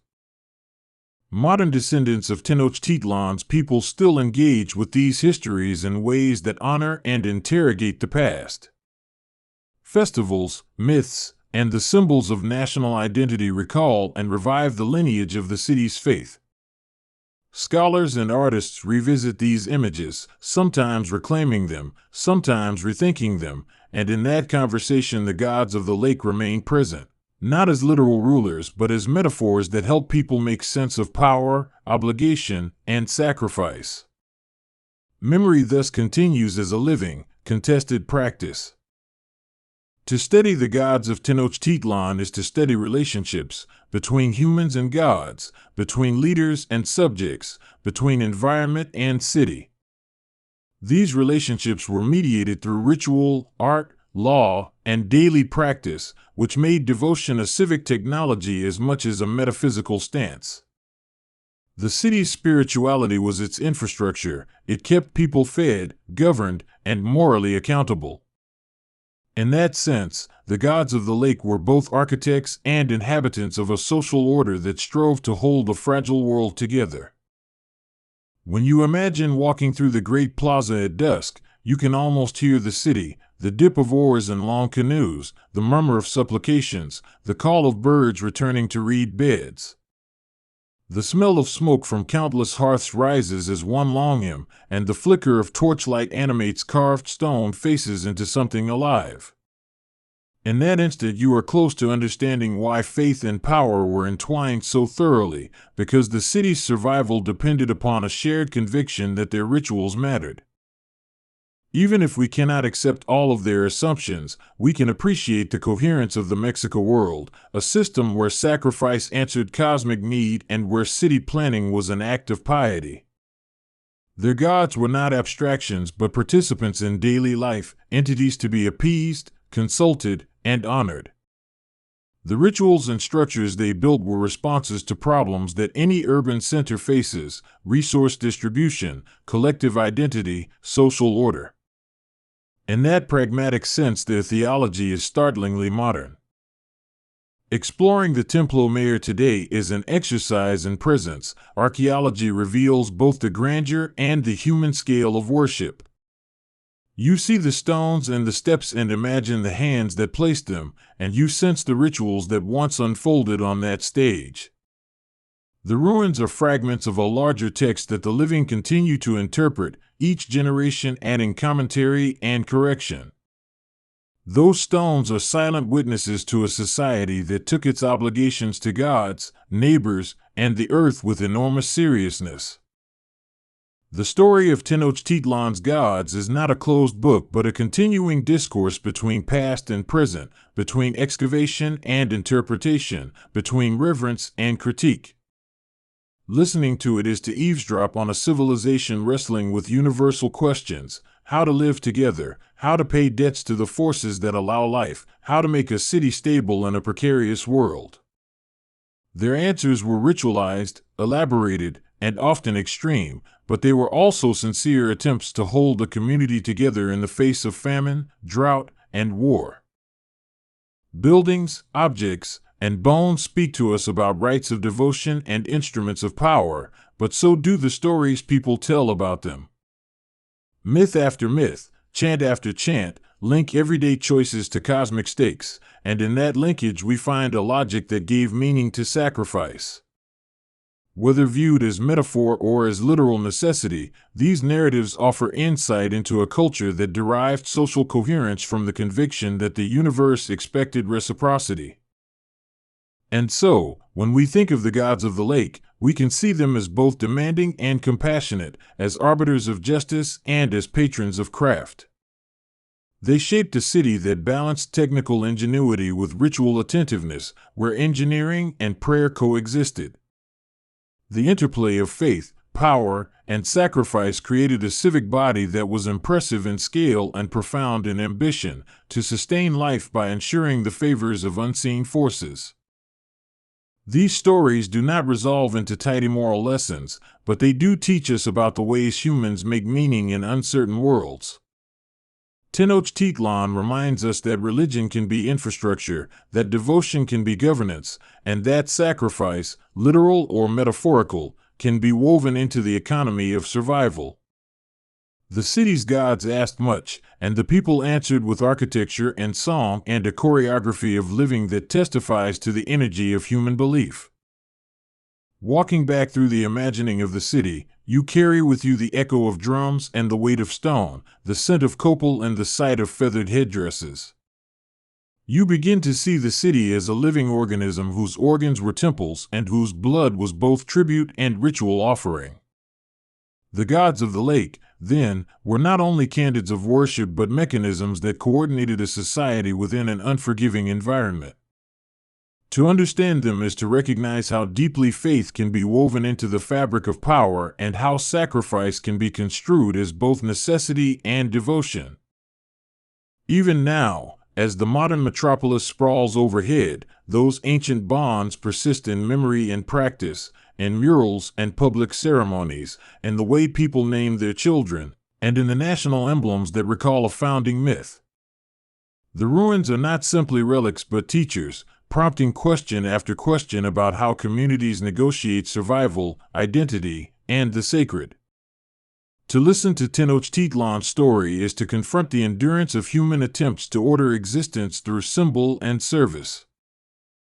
The gods of Tenochtitlan remain, in the end, an invitation to think about what we owe to the world and to one another. Their rituals were acts of communication, sometimes terrifying, sometimes tender, always purposeful. They asked their people to perform, and those performances shaped a civilization of immense capacity and deep conviction. In that demand for meaning, they were neither wholly alien nor wholly archaic. They were human in the most charged sense, a human architecture of belief erected to keep the city alight. As you pull away from these images, the lake's water returns in your mind, still and reflective, holding within its surface centuries of chants and supplications. The reflection shows not only temples and jaguars and gods, but the outlines of choices made by people who had to keep a fragile city alive. Their world was morally complex and aesthetically rich, a place where faith, power, and sacrifice were braided into the very grammar of existence. Listening to their story does not require agreement. It asks only that we attend, that we try to understand what it meant to be a people who built a civilization in the center of a lake and called it holy. The story of Tenochtitlan begins with a promise and a vision, clear as a star on the water. Legends say a wandering people followed the call of their patron god until they found an eagle perched on a cactus, a sign that would anchor them and shape their destiny. Imagine the lake's surface reflecting sky and reed and the first crude reeds of a city raised on mats and piled earth, each island a claim against emptiness. From that fragile beginning, roots went down into mud and ambition reached up toward the sun. At the heart of their world lay the Basin of Mexico, a basin of lakes and shadows where marsh and channel braided into a living map. The Mexica, latecomers in a landscape of established city-states, transformed the water into something like land through ingenuity and sheer will. Chinampas, those floating gardens, rose in ordered rectangles, beds of soil and reeds fertilized for astonishing yields. They turned swamp into abundance and abundance into surplus, and surplus into power. Surplus is more than food. Surplus is time and craft and the ability to clothe and arm a populace. As neighbors watched, Tenochtitlan became a place where artisans labored over featherwork and gold, where weavers coaxed fine cloth, where potters and stonecutters shaped the material legacy of a rising order. Markets swelled, and the central plaza thrummed with exchange, staples, luxury goods, gossip, and the dispatches that carry rumor into policy. A city that fed itself well does not merely survive, it begins to imagine empire. The sight of Tenochtitlan forced its people to think differently about infrastructure. Causeways stitched the island to the mainland, broad raised roads that could be opened or closed, defended or flooded. Aqueducts brought fresh water from spring-fed hills, an engineering gesture that turned a marshy heart into a place fit for palaces and temples. Bridges, canals, and dikes were not just practical, they were statements, signals that a people had mastered challenge and could shape their environment to their ends. Power found form in stone. The Templo Mayor rose like a layered answer to the sky, twin pyramids dedicated to gods of rain and war, the place where cosmic order met ritual violence. Its twin shrines, one honoring Tlaloc and the other Huitzilopochtli, spoke to the city's dual needs, nourishment from rain, victory in war. Triumphal staircases and broad plinths hosted ceremonies that were both public theater and metaphysical insurance. Each carved stone and painted frieze carried messages: we are here, we remember, we are protected by divine favor. Religion and governance braided together so tightly it was hard to see where piety ended and statecraft began. Rulers donned regalia that proclaimed lineage and divinity, the serpent and the eagle symbols woven into their cloaks and crowns. Power derived legitimacy from sweep and stagecraft, processions, offerings, and rituals that bound subject and sovereign into a single cosmological fabric. The emperor was not merely an administrator, he stood as an intercessor, a central node in a religious economy where the gods' favor meant stability and their wrath meant catastrophe. Yet Tenochtitlan was not born into dominance by accident. It was part of a shifting political chessboard of the basin, where city-states rose and fell in cycles of war, alliance, and marriage. The Mexica navigated this landscape with a combination of opportunism and calculated restraint. They allied when useful, married into influential families when possible, and struck hard when advantage presented itself.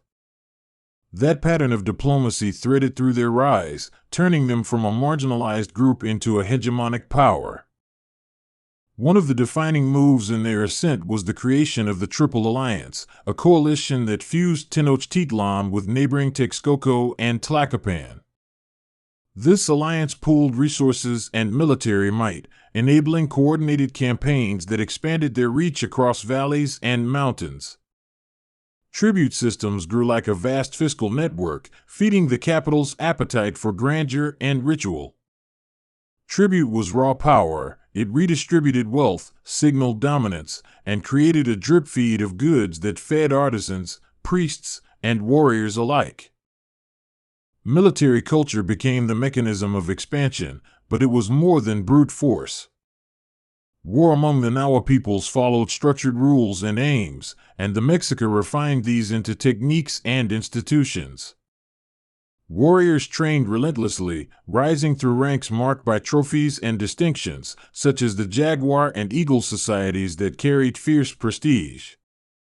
Campaigns were punctuated by ritual as much as by strategy. Capturing prisoners for sacrifice mattered as much as seizing territory. Victory translated into both material tribute and the replenishment of the gods through ceremonial life. Commanders learned the geography of the basin as a general learns a chessboard, moving through mountain passes, river corridors, and dry plains with transports and tactics adapted to each terrain. They used light infantry for speed, specialized units for sieges, and canoes to control lake-borne avenues of approach. Logistics, often overlooked in romantic retellings, proved essential. Armies needed food, arms, and routes, and Tenochtitlan's control of supply lines and engineering skills gave its forces endurance. In this way, conquest was as much a product of planning as of valor. Kings rose and their policies shifted the city's arc. Akamapikli, a foundational ruler, began the task of forging nobility and institutional structures.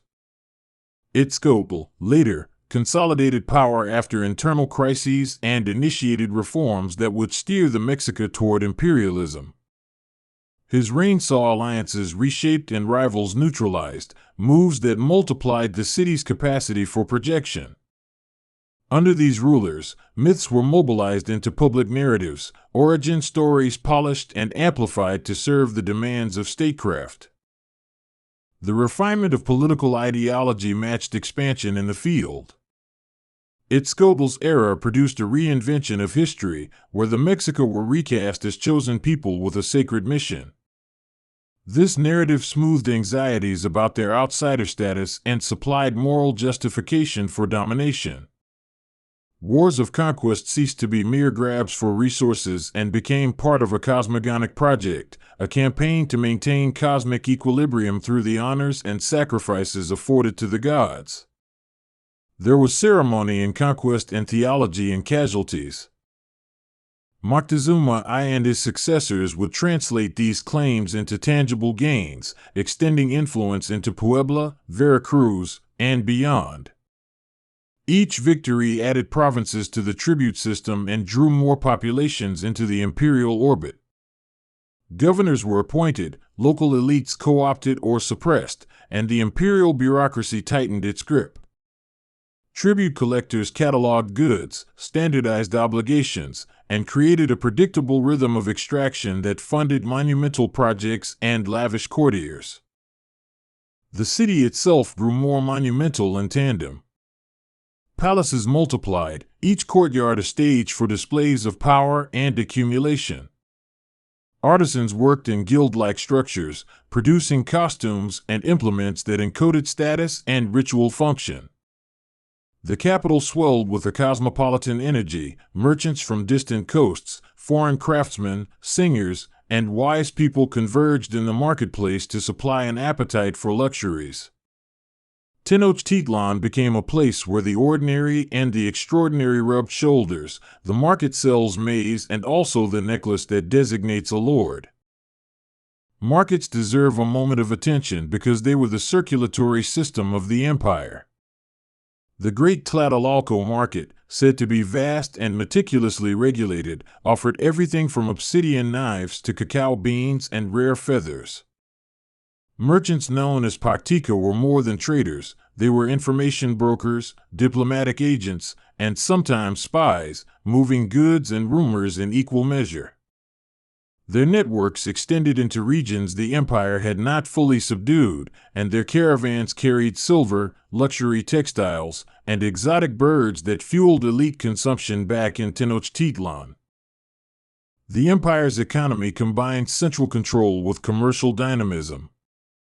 Tribute provided regular inflows of staples, labor, and symbolic offerings, but markets allowed for innovation, price formation, and the circulation of material that satisfied both common needs and elite tastes.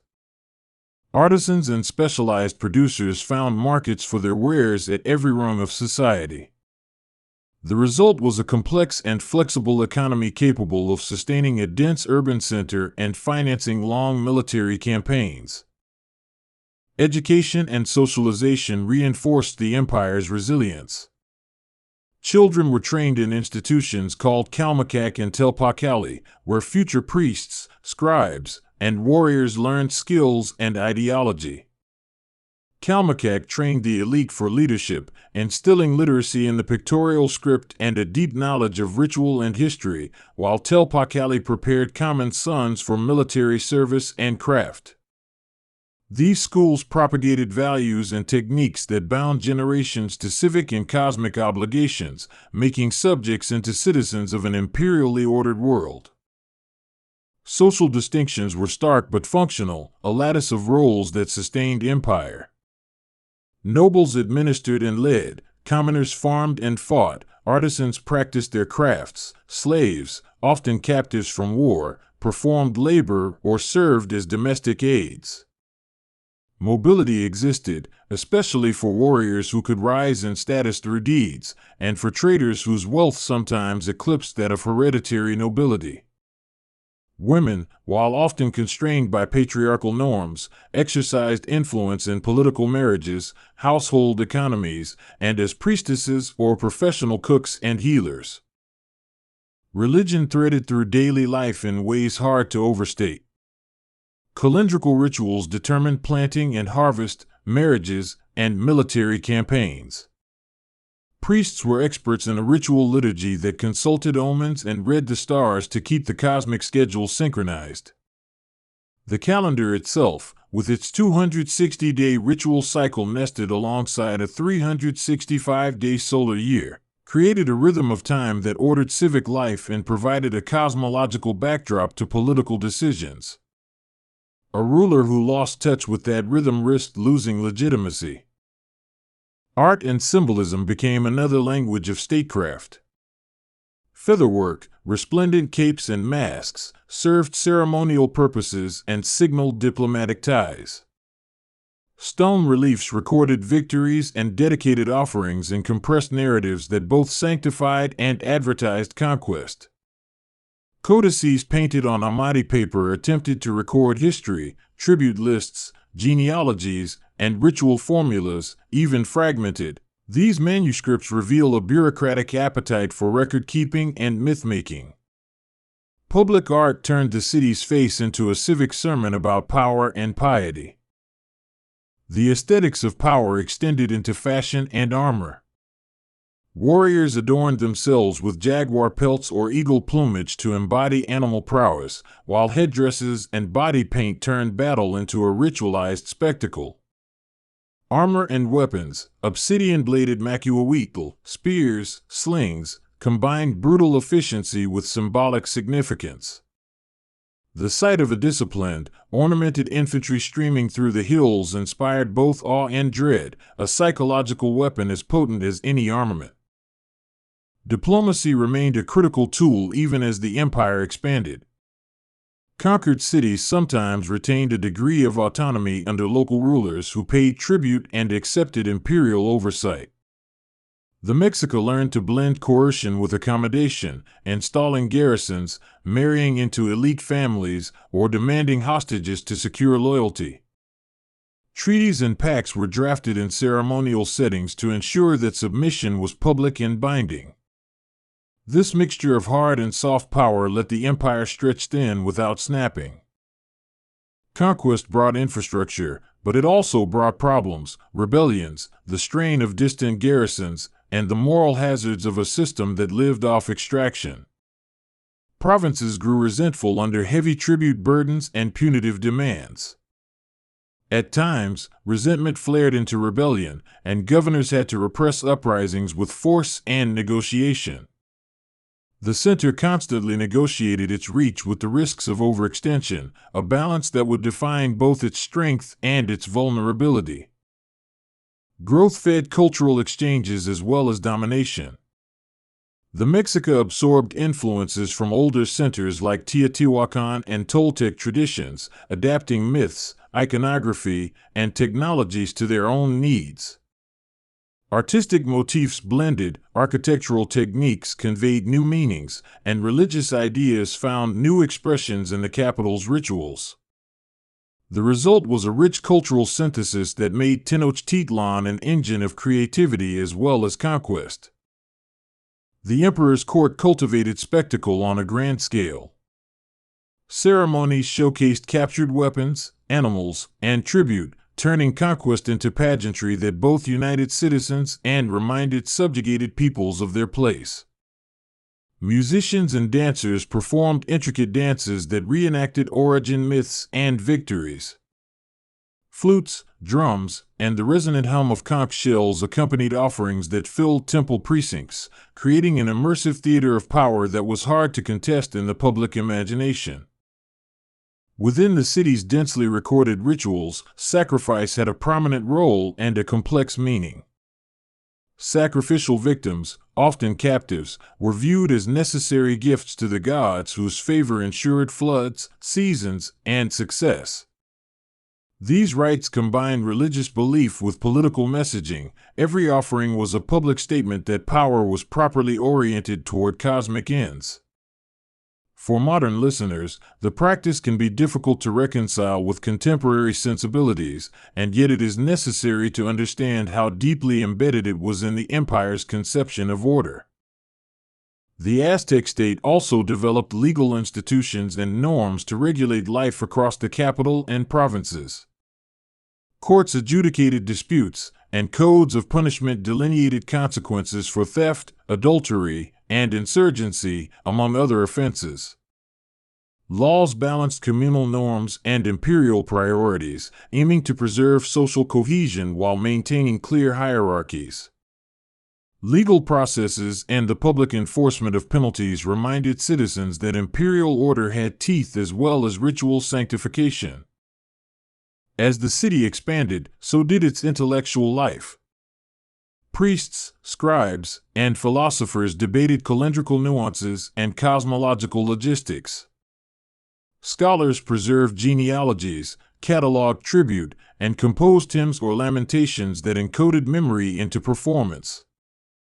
This intellectual layer ensured that Tenochtitlan was not just strong in arms but also in story, narratives that gave coherence to conquest and to daily practices that seemed mundane but were, in fact, politically charged. The empire's networks reached coasts and highlands alike, establishing a web of dependencies from Veracruz to the Mixteca and beyond. Coastal provinces supplied salt, fish, and tropical goods. Mining regions yielded precious stones and metals. Highland valleys delivered maize and beans in abundance. Each ecological zone became a node in a system that transformed regional diversity into imperial advantage. The army could draw upon a wide palette of resources, making it adaptable to many theaters of war. Not all expansion was peaceful. Campaigns of punishment or preventive wars were common, intended to deter rebellion or to display might. Some provinces were permanently annexed, others became tributary states with varying degrees of autonomy. The empire's frontiers fluctuated, sometimes receding under pressure and sometimes pushing forward into new valleys and river basins. This dynamic fringe created a living borderland where identities mixed, conflict simmered, and hybrid cultures were born. Commanders such as Tenochtitlan enhanced the empire's reach with brilliant military campaigns and ambitious building projects. He oversaw expansions that brought the Gulf Coast and parts of Oaxaca into the imperial orbit and commissioned grand renovations in the capital. Monumental architecture doubled as propaganda, each palace and temple a claim to permanence. With each expansion, the court's ability to orchestrate large-scale public work, from causeways to temple facades, reinforced its claim to divine sanction and worldly competence. By the time Moctezuma II took the throne, the empire had become a behemoth of tributary relations and complex administration. He inherited a polity whose frontiers were numerous and whose internal contradictions were growing. The demands of tribute, the ambition of provincial governors, and the weight of courtly luxury pressed on a system designed in different times for different scales. Yet the very visibility of Tenochtitlan's power, its plazas, its markets, its ritual spectacles, kept many latent tensions contained through a mixture of awe and routine. The arrival of strangers from across the sea would test all the empire's assumptions, but even before their arrival the Mexica had to contend with disease, environmental shifts, and social flux. Epidemics could sweep through densely packed cities like wildfire, and crop failures threatened both subsistence and the rituals dependent on them. Environmental management, drainage, water control, Chinapa maintenance, required constant labor and careful governance. Pressure on resources forced policymakers to adapt or face decline. As the imperial century advanced, the role of the merchant class gained in visibility and power. Paktika traveled long distances, often with the tacit endorsement of the state, and their wealth could influence local politics. They became conduits of information, carrying news of distant kingdoms and rival empires across mountains and deserts. Their caravans threaded the imperial tapestry, making commerce an instrument of diplomatic outreach and cultural exchange as much as an economic function. Even as Tenochtitlan dazzled with splendor, it was not monolithic.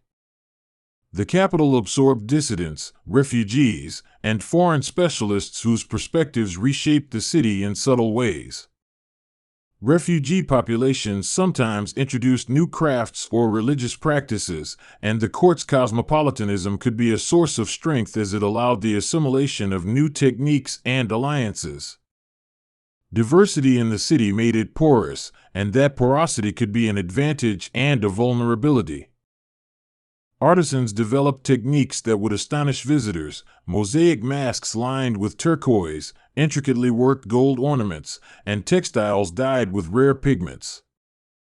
These objects were not mere luxuries, they served as diplomatic gifts, ceremonial regalia, and symbols of status that circulated through the elite economy.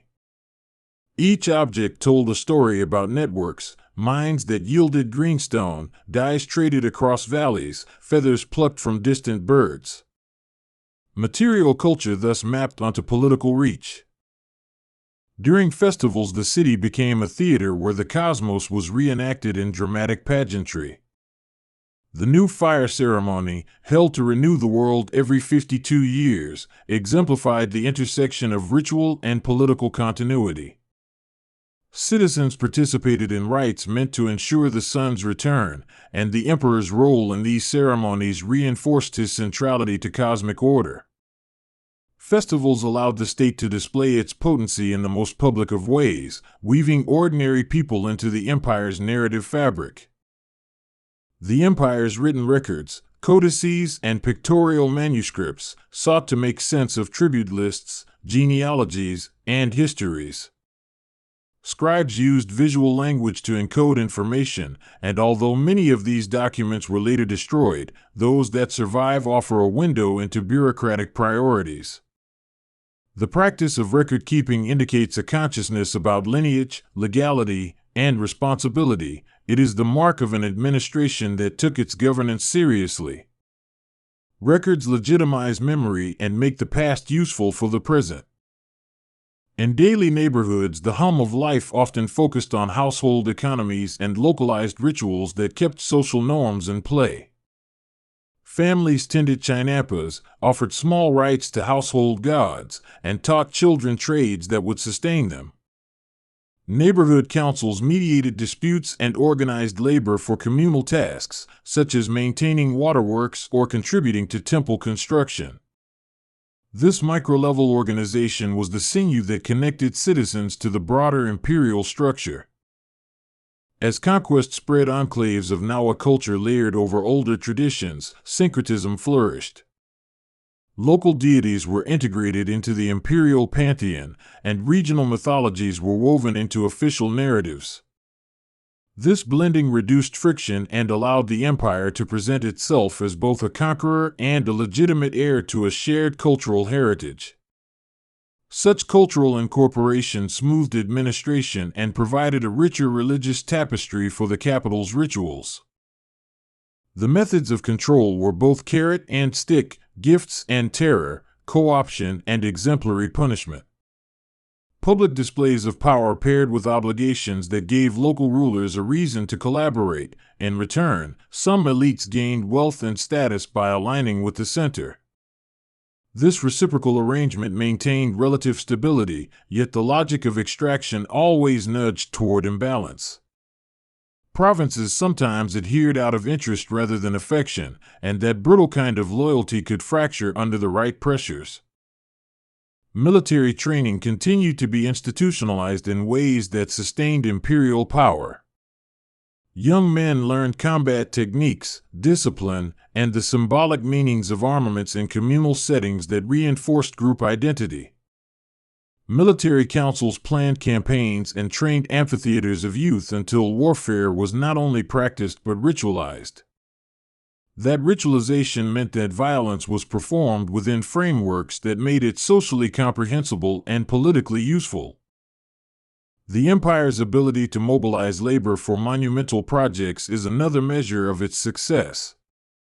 Tens of thousands could be organized to raise temple stones, expand causeways, or dredge canals, and these projects stood as visible evidence of the state's capacity to bend nature and time to its purpose.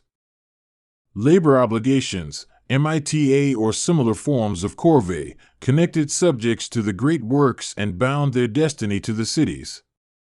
Such projects created both utility and spectacle, integrating the daily labor of commoners into the imperial narrative.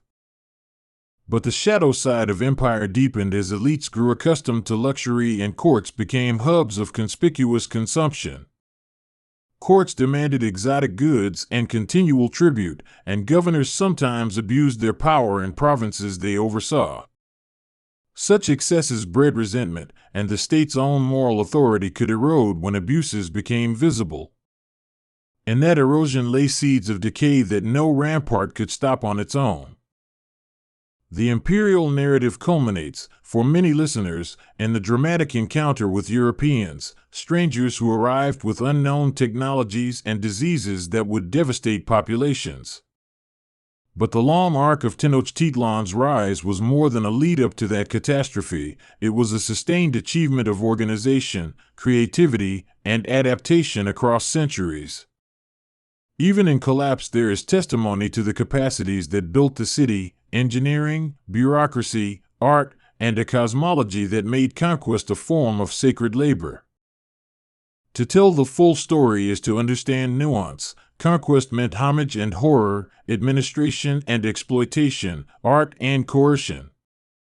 The greatness of Tenochtitlan lay in its ability to integrate resources, people, and belief into an ordered, functioning whole. Glory was not only in triumphs on the battlefield but in sculptures that caught the light and markets that throbbed with life. And yet, as with all empires, that grandeur relied on a delicate balance of labor, faith, and administration which could be strained by internal contradictions and external shocks. If we trace the legacy forward, we see echoes in modern Mexico, the layering of languages, the persistence of Nahua traditions, and the archaeological palimpsest of neighborhoods buried under modern streets. The city's ruins speak not only of decline but of resilience, the ability of culture to survive through transformation.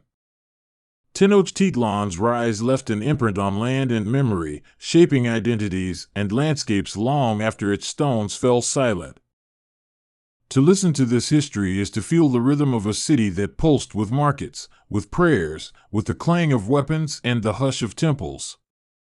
It is to witness how a people made a home on water and turned engineering into empire, ritual into governance, and conquest into culture.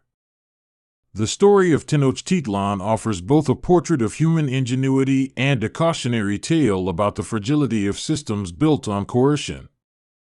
It invites reflection on how societies marshal resources for greatness and how greatness can, in turn, demand so much that it becomes unsustainable. In the end, the rise of Tenochtitlan reads like an epic composed in stone, feather, and song, a long ascent that gathered momentum, art, and power until it reshaped a region. Its conquest of neighboring lands and peoples reflected both military skill and administrative acumen, a hybrid of force and bureaucracy that was uniquely effective. Yet even as it spread its influence, the city remained a work in progress, a place where dreams were built on mudflats and prayers were carved into temple walls. And as the sun rose and set over the mirrored waters of the lake, the people of Tenochtitlan continued the work of being a city, planting, trading, negotiating, and worshipping. Their daily acts, multiplied across thousands, produced the patterns of empire as surely as a monarch's decree. The glory of the empire was made of many ordinary moments, each one a tile in a mosaic that, together, formed a civilization both brilliant and precarious. So we carry forward a vision of Tenochtitlan not as a static relic but as a living process, a narrative of ascent that blended theology, warfare, commerce, and art into an extraordinary human project. Its story teaches us about the ambitions that create cities and the governance that sustains them, the rituals that justify expansion and the economies that make it possible. It asks us to listen to the layers of history beneath our feet and to honor the complexities of a world that once pulsed at the axis of lake and sky. The first thing to understand about Tenochtitlan is that it did not disappear in a single night. It unraveled under pressure the way a tapestry frays, thread by thread, with moments of bright color and sudden darkness. This was a city of canals and causeways, gardens floating on lakebeds, vast marketplaces where voices rose like music, and a temple whose silhouette dominated the skyline. When steel and strangers arrived, that silhouette became a target, and what followed combined military technique, disease, diplomacy, and betrayal into a slow, inexorable collapse. Listen to how geography itself shaped destiny. Tenochtitlan was built on an island in Lake Texcoco, a place of marsh and reed, where the Aztecs engineered chinampas, fertile rafts of earth, to feed a dense urban population. Causeways linked the island to the mainland and acted as both lifelines and choke points, arteries through which grain and goods flowed and where armies could advance or be halted. The city's design gave it a kind of aerial theater, every temple and palace arranged around water, and this same water would become both refuge and trap when a foreign force learned to use it. Hernán Cortés arrived in 1519 with a handful of ships and a conviction that the New World could be bent to European rule. He brought steel swords and armor, horses that thundered in a land unfamiliar with mounted war, and firearms whose noise was as much a psychological weapon as a physical one. Yet guns were few and unreliable in the damp tropics, and steel could be blunt against numbers and courage. Technology opened doors, but alliances were the keys that would keep them ajar. From the outset, Cortés sought allies among peoples resentful of Aztec hegemony, Tlaxcala, Texcoco, and many smaller polities who paid tribute to the Mexica capital and chafed under that yoke. These alliances changed the calculus of power. The Spaniards were never more than a few hundred in number, but with thousands of indigenous warriors at their side, they could hope to challenge a city of tens of thousands. The politics of resentment were complex and often personal, driven by old grievances, recent tragedies, and the pragmatic calculus of survival. Language and interpretation played a quiet but decisive role. Malintzin, known to history as La Malinche, became a hinge between worlds, translating Nahuatl into a blend of Maya and Spanish through intermediaries until messages flowed. She was neither simply traitor nor heroine. She was a person navigating impossible choices, a conduit for communication that made dealings, threats, promises, and betrayals legible. Names and concepts shifted in translation, and in those gaps misunderstandings grew like mushrooms in the dark. On the other side, Moctezuma II sat in the shadow of his temple, a ruler whose divinity and authority were woven into rituals and obligations. His decisions were bound by custom and the need to maintain cosmic balance through offerings and warfare, and he approached the arrival of outsiders with a mix of reverence, caution, and strategic calculation. The Aztecs proffered gifts, hospitality, and a wary curiosity, and that initial diplomacy bought time that would later be swallowed by mistrust and violence. Tensions rose in stages rather than in one sudden crescendo. There were festivals interrupted by foreign arrival, showcases of wealth that dazzled and provoked envy, and miscommunications that became provocations. The Spaniards were both awed and impatient. They saw riches and a rival center of power that could not stand if Spain was to rule this new hemisphere. So the pattern of ritual respect was gradually replaced by probing tests of force. The explosion came, not as a neat storybook battle, but as a succession of violent episodes that changed the shape of possibilities. The massacre at Cholula, where Cortés and his men slaughtered nobles after a suspected conspiracy, reverberated across the region. Whether that slaughter was preventive or punitive, it sent a message: violence could be swift and total, and that reality altered how peoples chose their side. When the Spaniards entered Tenochtitlan, they did so with stages of both awe and arrogance. The city impressed them with its scale: wide causeways, shimmering canals, and markets so vast that they had never seen anything like it in Europe. But conquest is an act of control, and living inside the city meant navigating a web of alliances, jealousies, and rituals that the newcomers could not fully grasp. Motocuzoma's capture was a turning point. The emperor became a hostage in his own halls, a bargaining chip in a European game of dominance that confused and enraged many of his subjects. Neutralizing the symbolic heart of Aztec authority should have made resistance crumble, but authority in Tenochtitlan flowed from ceremony and belief as much as from a throne, and the emperor's capture fed a new cycle of scapegoating and fury. La Noche Triste, the Night of Sorrows, was a dramatic inversion of power when the city itself turned into an enemy. After months of tenuous control and rising hostility, the Spaniards were forced to flee the city at night, weighed down with stolen treasure, and embattled by warriors from every quarter. The route across the causeways became a gauntlet. Many Spaniards were killed or drowned, and the image of Cortés in flight haunted the Spanish narrative for years, recounted as both humiliation and a strategic retreat. Even as Cortés retreated, the war was not yet decided. He regrouped, gathered reinforcements from the coast, and returned with ships constructed as brigantines that could navigate the lake. These small vessels, new to the environment, allowed the Spaniards to bring a different kind of pressure to bear, cutting supply lines and pulling the city into a siege that combined land encirclement with naval raids. The strategy was patient and methodical: isolate the city, choke its supplies, and wait for internal fractures to widen. Disease, an invisible ally to the invaders, had its own cruel timetable.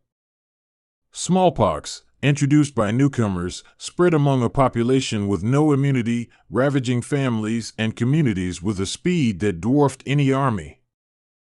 It did not spare leaders. The epidemic took vital figures and broke social structures, magnifying the effects of military pressure and making the task of resisting a coordinated siege far more difficult. This is where betrayal appears in more than one guise: chosen betrayal, forced betrayal, and the betrayal of biology. Allies who once fought alongside Spaniards did so for their own reasons, sometimes switching sides or negotiating new bargains as fortunes shifted. The Spanish promise of liberation from Aztec tribute was compelling to those who had borne the weight of it for generations. To them, siding with the newcomers was survival dressed as hope. The siege itself was not a single decisive engagement but a suffocating process.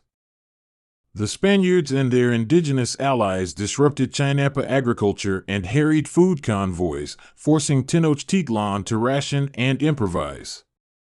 People who had grown accustomed to abundance found themselves contending with hunger, and starvation eroded not only bodies but morale, making defenses brittle where once they had been sinewy. Artillery and bombardment played a symbolic role more than a purely destructive one.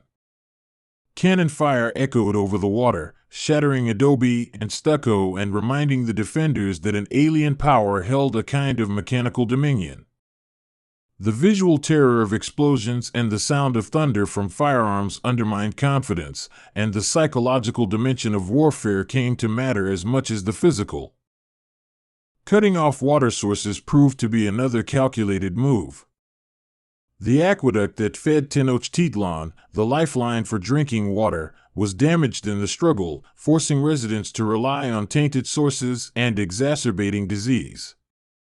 Depriving a city of water was an ancient tactic, and here it magnified the lethal efficiency of a siege. Thirst adds a sharp ache to hunger, and with both, people's capacity to resist diminishes. Inside the city, social order began to strain and then snap. Families fragmented as groups hoarded food or fled to less contested quarters. The great markets dwindled and then closed. Priests and warriors tried to maintain ritual coherence in the face of palpable suffering.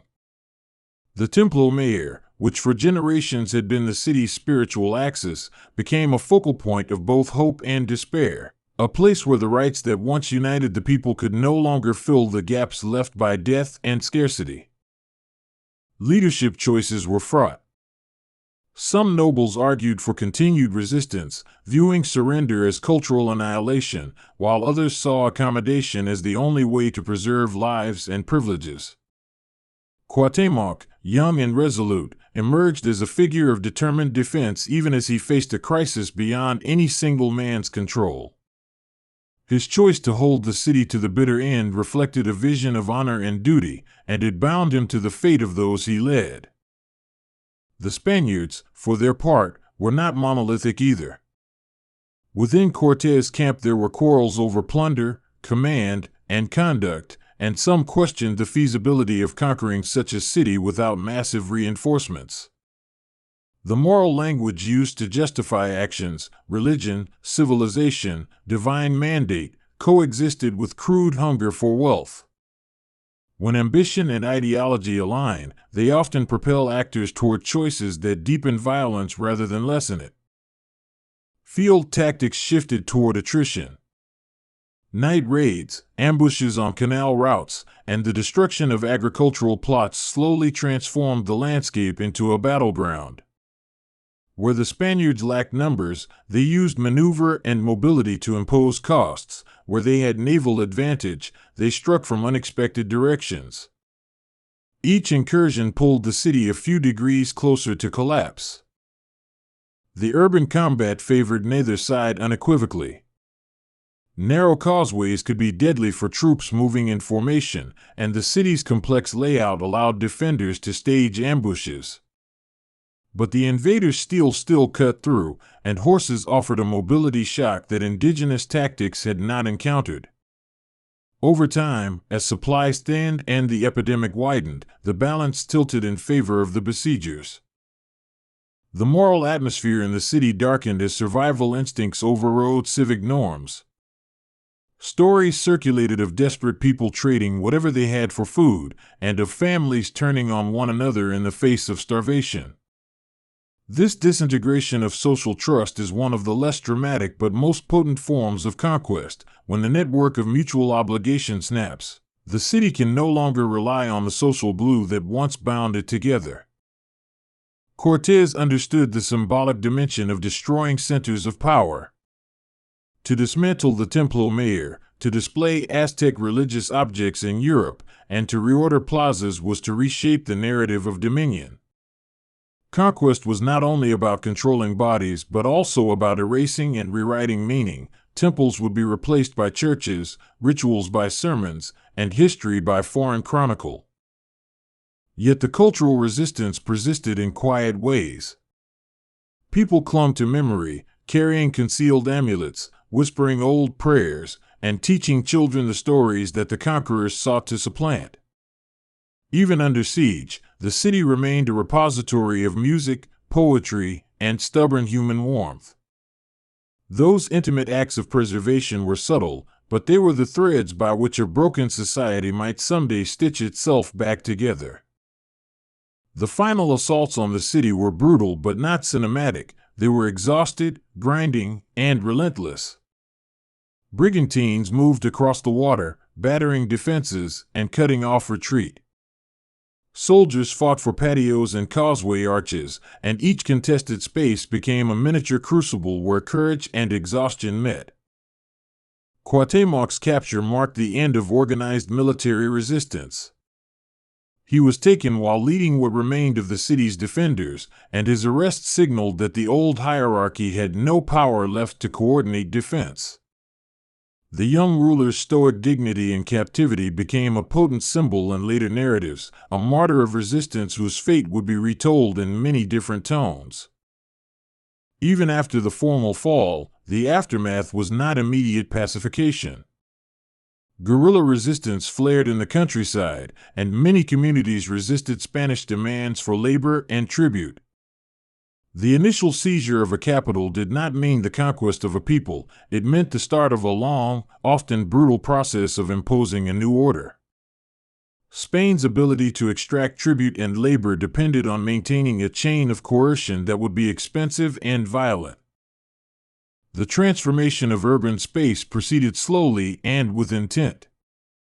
Churches were built upon raised temples, and the Spanish sought to reorganize markets and legal institutions to fit their models.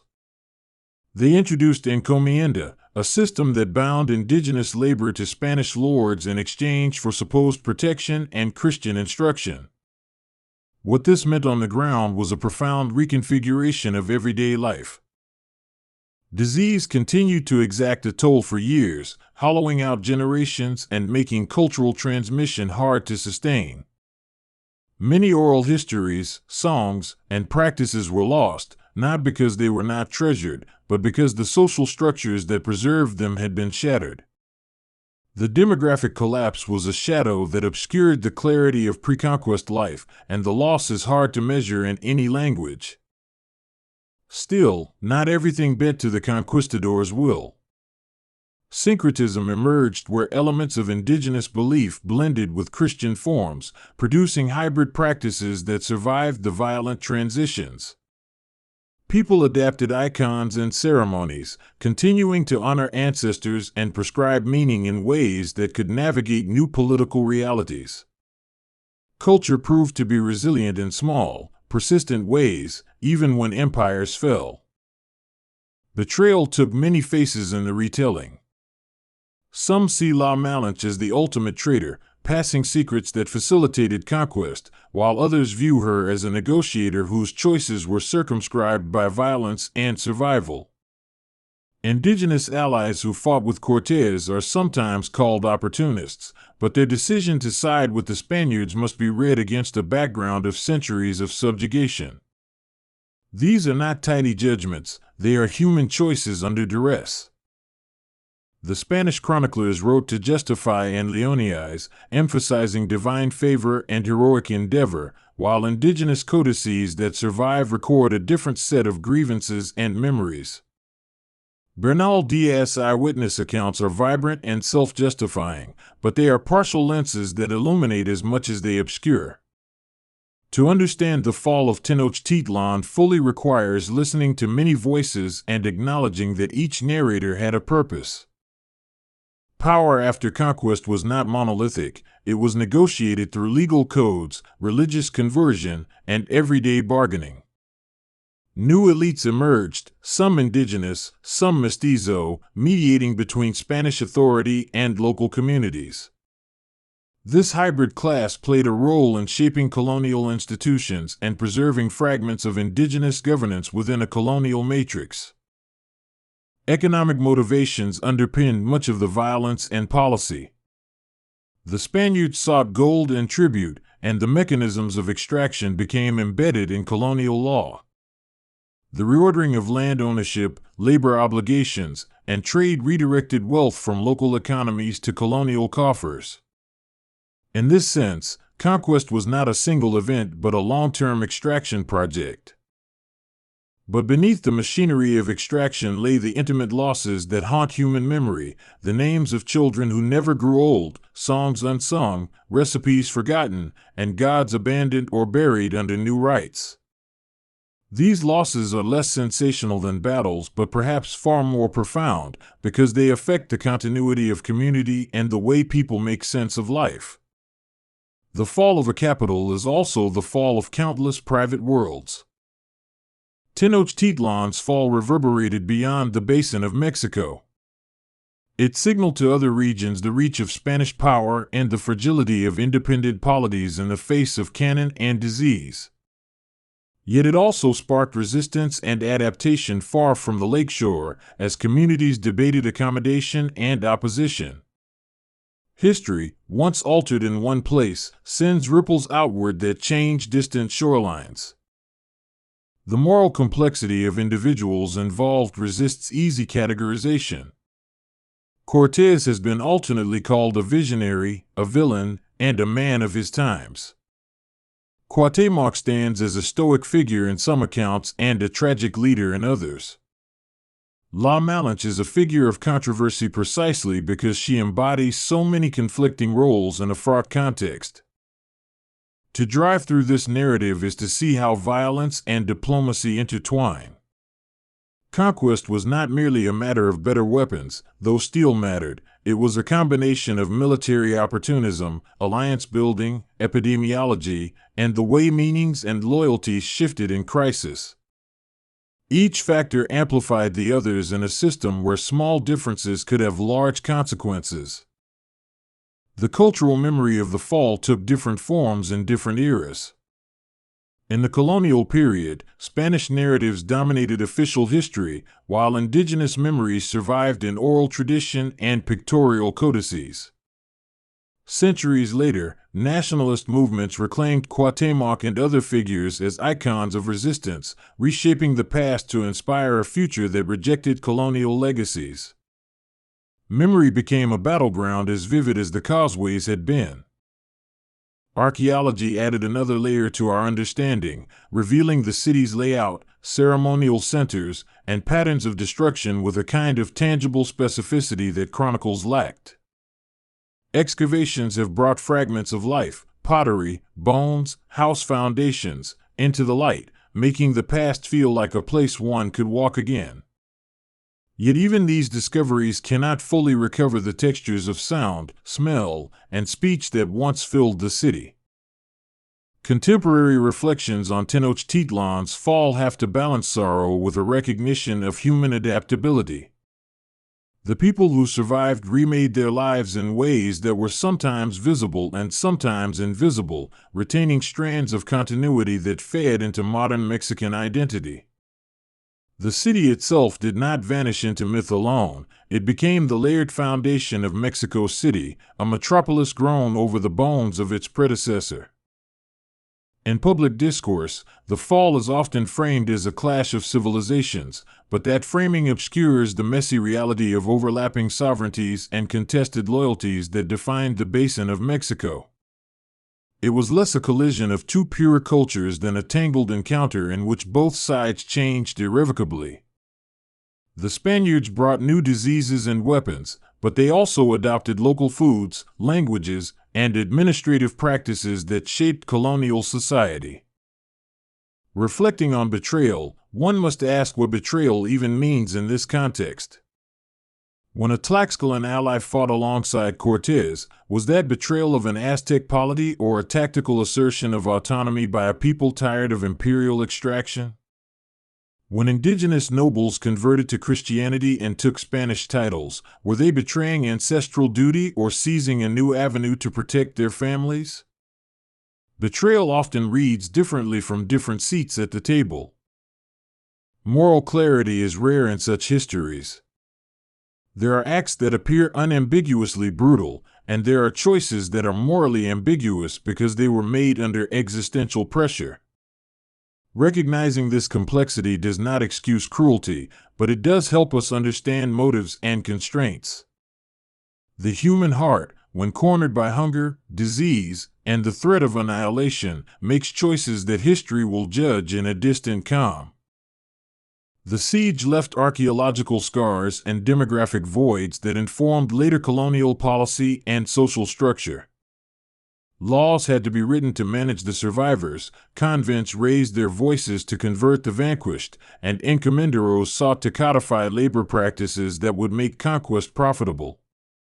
The institutionalization of conquest was a bureaucratic process that took time but ensured a new order could be reproduced.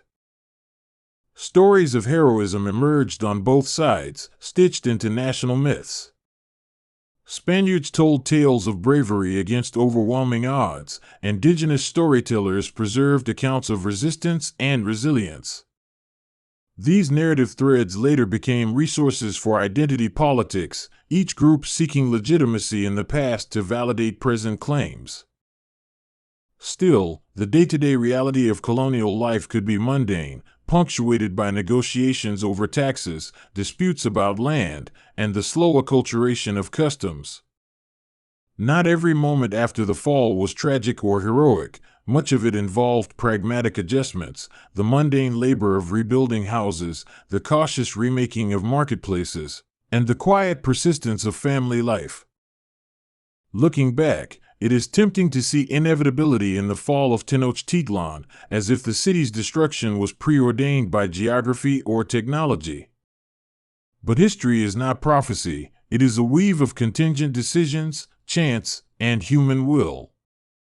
A different set of choices, a delayed epidemic, a failed alliance, or a stronger Aztec response could have altered the outcome.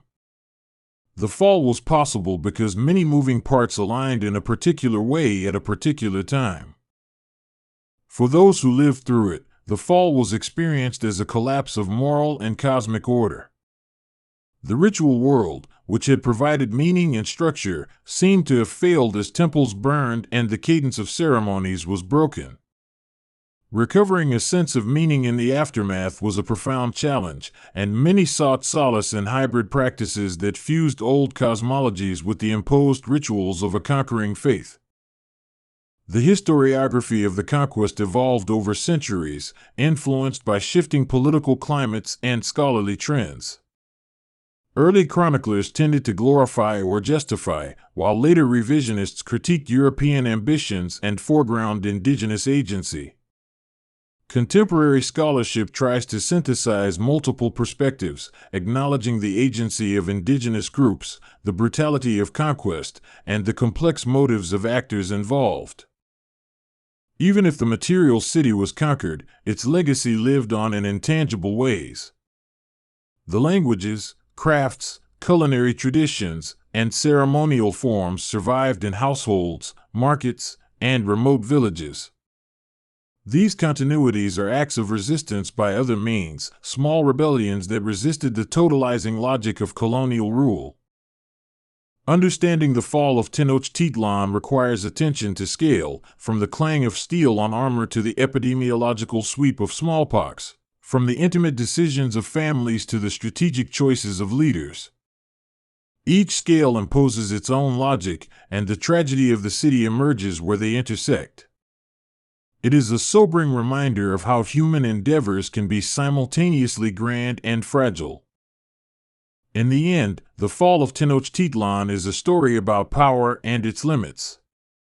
It shows how technological advantages can be decisive but not omnipotent, how alliances can shift like sand, and how disease can be as lethal as the sharpest blade. It also reveals how cultures interact in violent and creative ways, producing outcomes that are neither wholly predictable nor entirely new. Walking through the ruins today, imagining it, since much is buried under modern streets, one feels the layering of time. Beneath asphalt and cathedral stones, there was a city of canals, gardens, and temple platforms where a civilization celebrated its cosmos. Remembering that layering is not an act of nostalgia only, it is a way of honoring the complexity of human history. The narrative of betrayal and conquest also invites reflection on moral responsibility. How should societies remember acts of dispossession and violence? What obligations do modern peoples have to honor the memory of those who suffered in the wake of conquest? These questions do not have simple answers, but grappling with them keeps history alive and ethically relevant. Tenochtitlan's fall remains elegant in its tragedy, a great city undone by a concatenation of force, disease, and divided loyalties. Yet within that tragedy are stories of courage, of people who resisted in ways both bold and subtle, and of communities that survived by adapting. The city's end was not annihilation of identity, it was a violent metamorphosis that would produce new forms of life. Artistic reimaginings of the fall, paintings, poems, songs, have kept its echoes alive and challenged each generation to reconsider what was lost and what was remade. Artists have used the story to explore themes of power, memory, and resilience, reminding contemporary audiences that the past is never wholly past. Through these creative acts, Tenochtitlan continues to speak. If you drive away from the ruins of old plazas and modern museums, keep one image in mind: the city on its island, its causeways like ribs reaching outward, people moving through a world of ritual and commerce that felt orderly to them. The arrival of strangers with steel shifted everything, but it did not erase the human stories that had made that place a center of life and meaning. The fall was a rupture, but not an obliteration, and its consequences are still with us in small but persistent ways.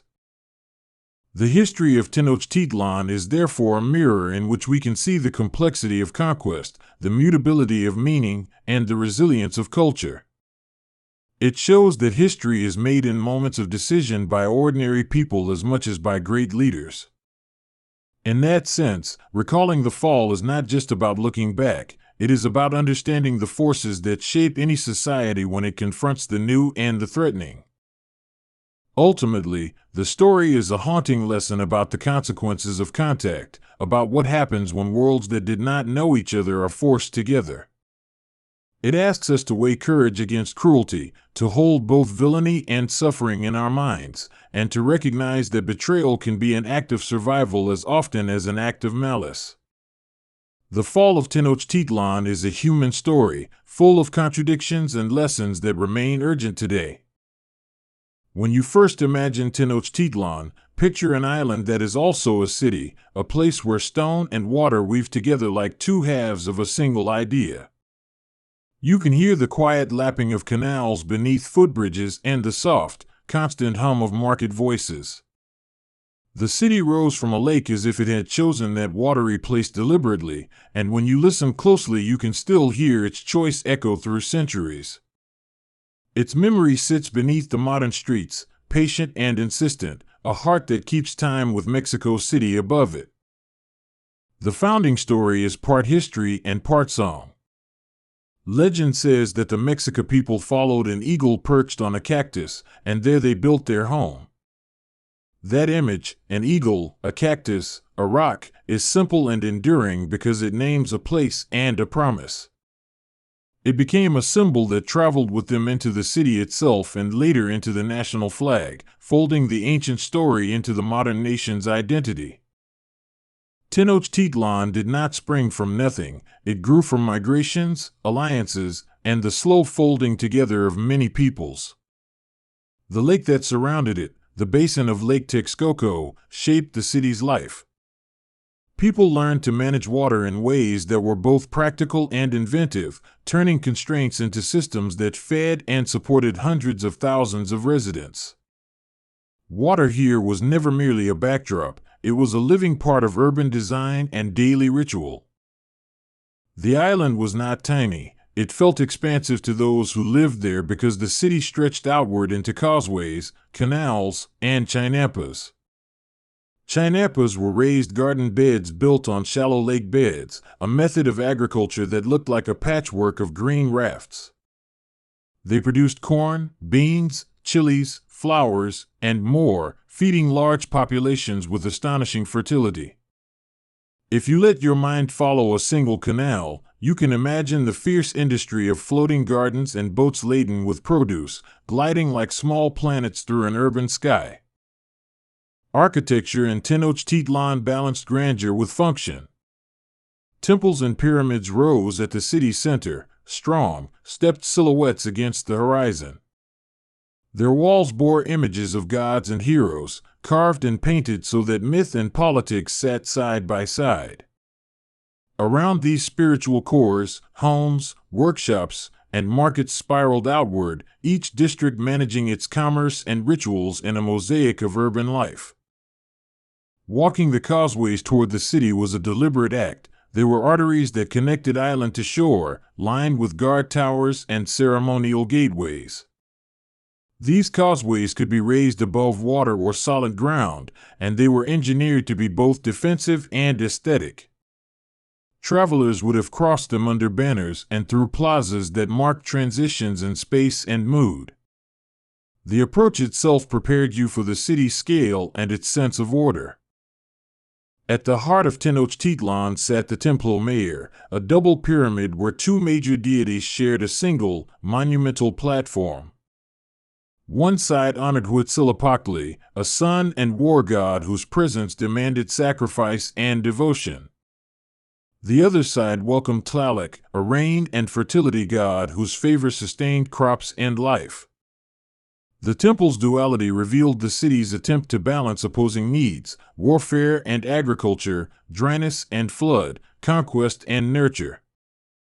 The rituals performed on those temple steps were intense, public, and framed by the city's political structure. Sacrifice in Tenochtitlan was embedded in a worldview that linked cosmic cycles to human acts. To understand it is to see how deeply religion was woven into governance, military success, and agricultural timing. The ceremonies forged a communal rhythm, a shared language of obligation and meaning.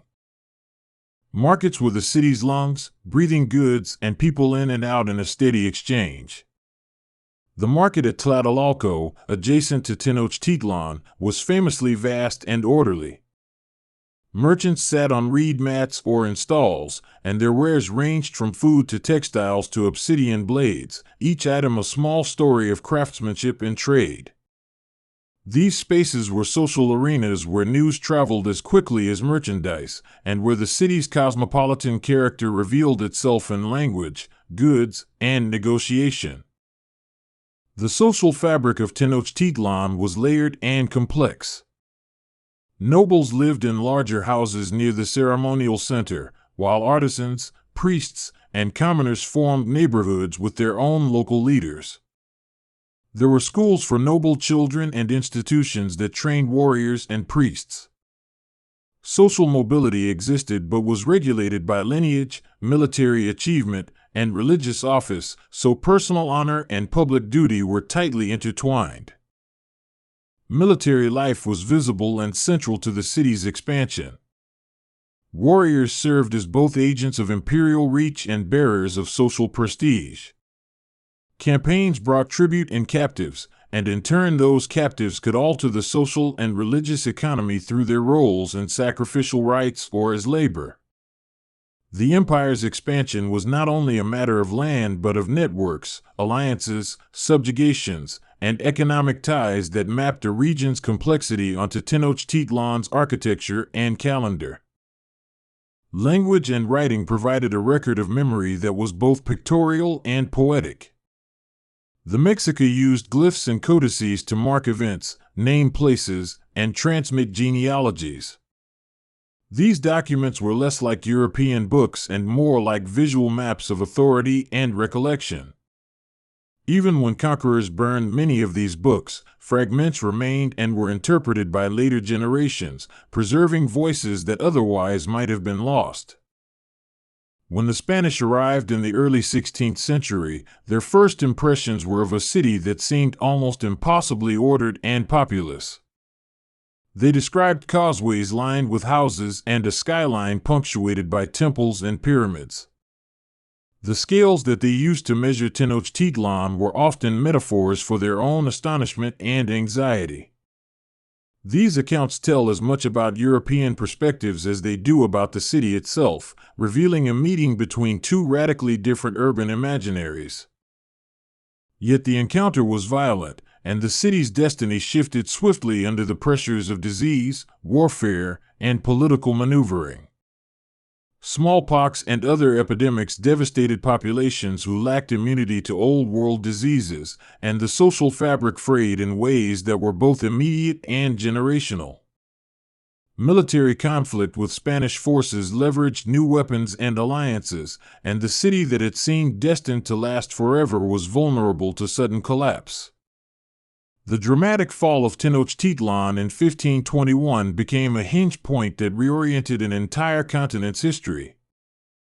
After the conquest, the Spanish dismantled and repurposed stone and space, taking sacred plazas and repurposing them for colonial churches and administrative buildings. They pronounced a rupture, but the city's deeper rhythms persisted in less visible ways. Indigenous people continued to farm chinapas for their food, to speak Nahuatl in markets, and to sing old songs that kept memory alive in private and communal rituals. In that way, the city's legacy endured not only in ruins but in lived continuities. Under the new colonial order, the physical landscape was altered to suit European urban designs, but the lake that had defined Tenochtitlan did not disappear overnight. Over time, Spaniards drained parts of the lake to control flooding and to create more land for a growing colonial capital. The process of remaking the basin was gradual and stubborn, and it created a layered city where colonial stones sat atop indigenous foundations. Modern Mexico City still carries that palimpsest of histories in its streets and underground water flows. Archaeology has since peeled back some of those layers, revealing foundations and offerings beneath the modern plazas. Excavations at the Templo Mayor uncovered offerings of shells, pottery, and carved stones, intimate objects that once participated in enormous public rituals. These finds give researchers a dialogue with the past, a way to read gestures and materials that were meant to connect humans to gods. Yet archaeology is also an act of interpretation, shaped by contemporary questions about identity, memory, and restitution. Many of the city's artifacts survived not only through excavation but through the tenacity of indigenous communities who preserved songs, stories, and crafts. Textiles, pottery, and beadwork carry patterns that echo ancient motifs in simplified or transformed ways. Culinary traditions kept many plants and techniques alive, too, because you cannot easily replace an agrarian practice that feeds people. When you taste a corn dish or a chili sauce, you are sampling a chain of knowledge that traces back to the city's chinapas and kitchens. Tenochtitlan's urban planning holds lessons that resonate with modern debates about sustainability and water management. The city's engineers crafted systems that mediated between fresh and saline waters, storing and filtering as necessary. They constructed dikes, aqueducts, and canals that kept a balance between human needs and the caprices of the basin. Today's urban planners look back at these systems with both curiosity and admiration, because they suggest alternative ways of living with water rather than subduing it. Public space in Tenochtitlan was not merely functional, it was a stage for civic identity. Plazas hosted markets, ceremonies, and judicial proceedings, folding public life into a continuous performance of social bonds. The city's sculptures and painted panels were messages in the public sphere, making invisible laws visible through image and ritual. That public messaging created a sense of shared belonging, a civic grammar that citizens could read and enact. The city's cosmology was layered into the calendar that governed planting, battle, and festival. Timekeeping was not an abstraction but a practical tool for coordinating life. Priests and astronomers worked together to chart associations between stars, seasons, and sacred days. The calendar shaped labor, debt, marriage, and legal obligations, so that time itself was civic and spiritual governance bound into daily routines. Music and performance infused daily life and sacred occasions alike. Instruments like drums and flutes made events resonate in both social and magical terms. Dance was choreography of memory, a bodily scripture of myth and history. Public performances narrated a city's past and rehearsed its values, allowing communities to relive victories and mourn losses in ways that reinforced social cohesion. Artisans occupied a distinctive place in the urban economy because their work made both utility and beauty. Obsidian blades were perfected tools, but featherwork and jewelry carried symbolic value that could mark status or invoke divine favor. Workshops hummed with expertise passed down through families, and their products traveled along trade routes that connected cities and mountains. The city thus became a center of production where craft, commerce, and culture intersected. Trade networks extended Tenochtitlan's influence far beyond the lake. Merchant caravans and canoe-borne traders brought cacao, jade, cotton, and precious stones from diverse regions. These exchanges were not mere commerce, they were political acts that bound distant polities into tributary relationships. Goods thus carried meanings of allegiance and exchange, and they helped define the city's cosmopolitan character. The influence of Tenochtitlan persists in language and law. Nahuatl, the language of the Mexica, left imprints on Mexican Spanish and on place names across the country. Words for foods, plants, and practices entered common usage and became part of the nation's verbal landscape. Legal concepts about land, tribute, and municipal organization also survived in adapted forms, continuing to shape governance well into the colonial era and beyond. The city's story is threaded through biographies of key figures, each of whom offers a different lens. Moctezuma II's rule unfolded at the cusp of contact and crisis, a time when imperial power met a novel challenge. Cuauhtémoc's resistance and eventual capture became emblematic of valor and defeat, and later generations would recall his name as a symbol of national resistance. These lives humanize the sweep of events, showing how decisions, loyalties, and misjudgments mattered in ways both immediate and lasting. Spanish figures such as Hernán Cortés appear in these narratives as agents of a cataclysmic encounter that reshaped the continent. Cortés's letters and reports are vital sources, yet they are inevitably colored by motive and self-fashioning. The account of conquest must therefore be read as a conversation between voices, not as a single authoritative declaration. That conversation includes indigenous testimonies and chronicles that complicate and enrich our understanding. Memory is not only recorded in texts and artifacts, it lives in landscape and ritual continuities. Pilgrimages, festivals, and commemorations trace old paths and restore layers of sacred geography.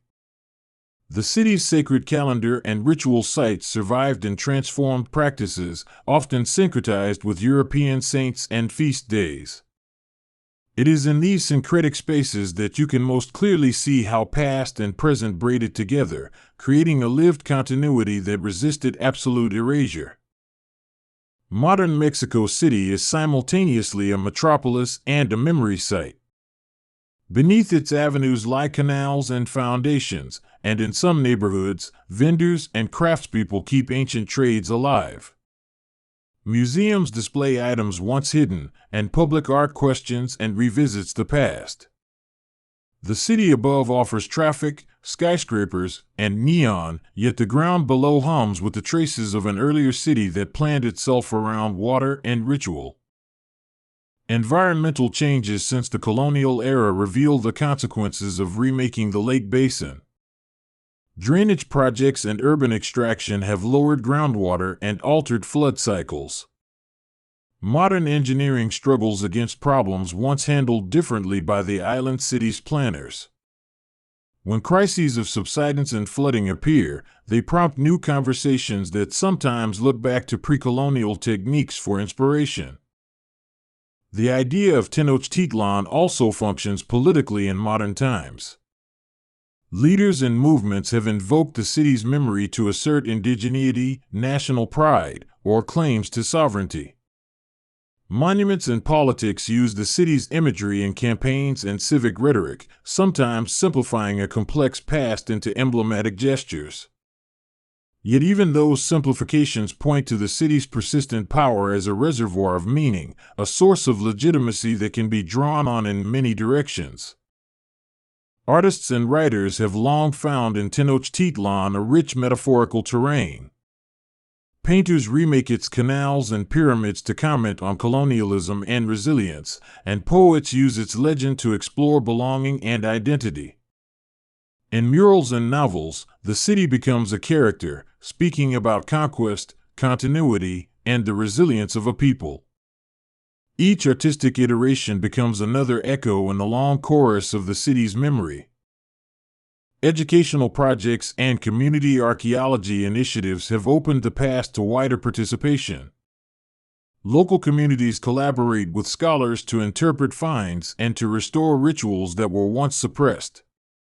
These projects often reframe history as a living practice rather than a series of closed archives. When communities reclaim their past, they assert that history serves the present as much as it records the past.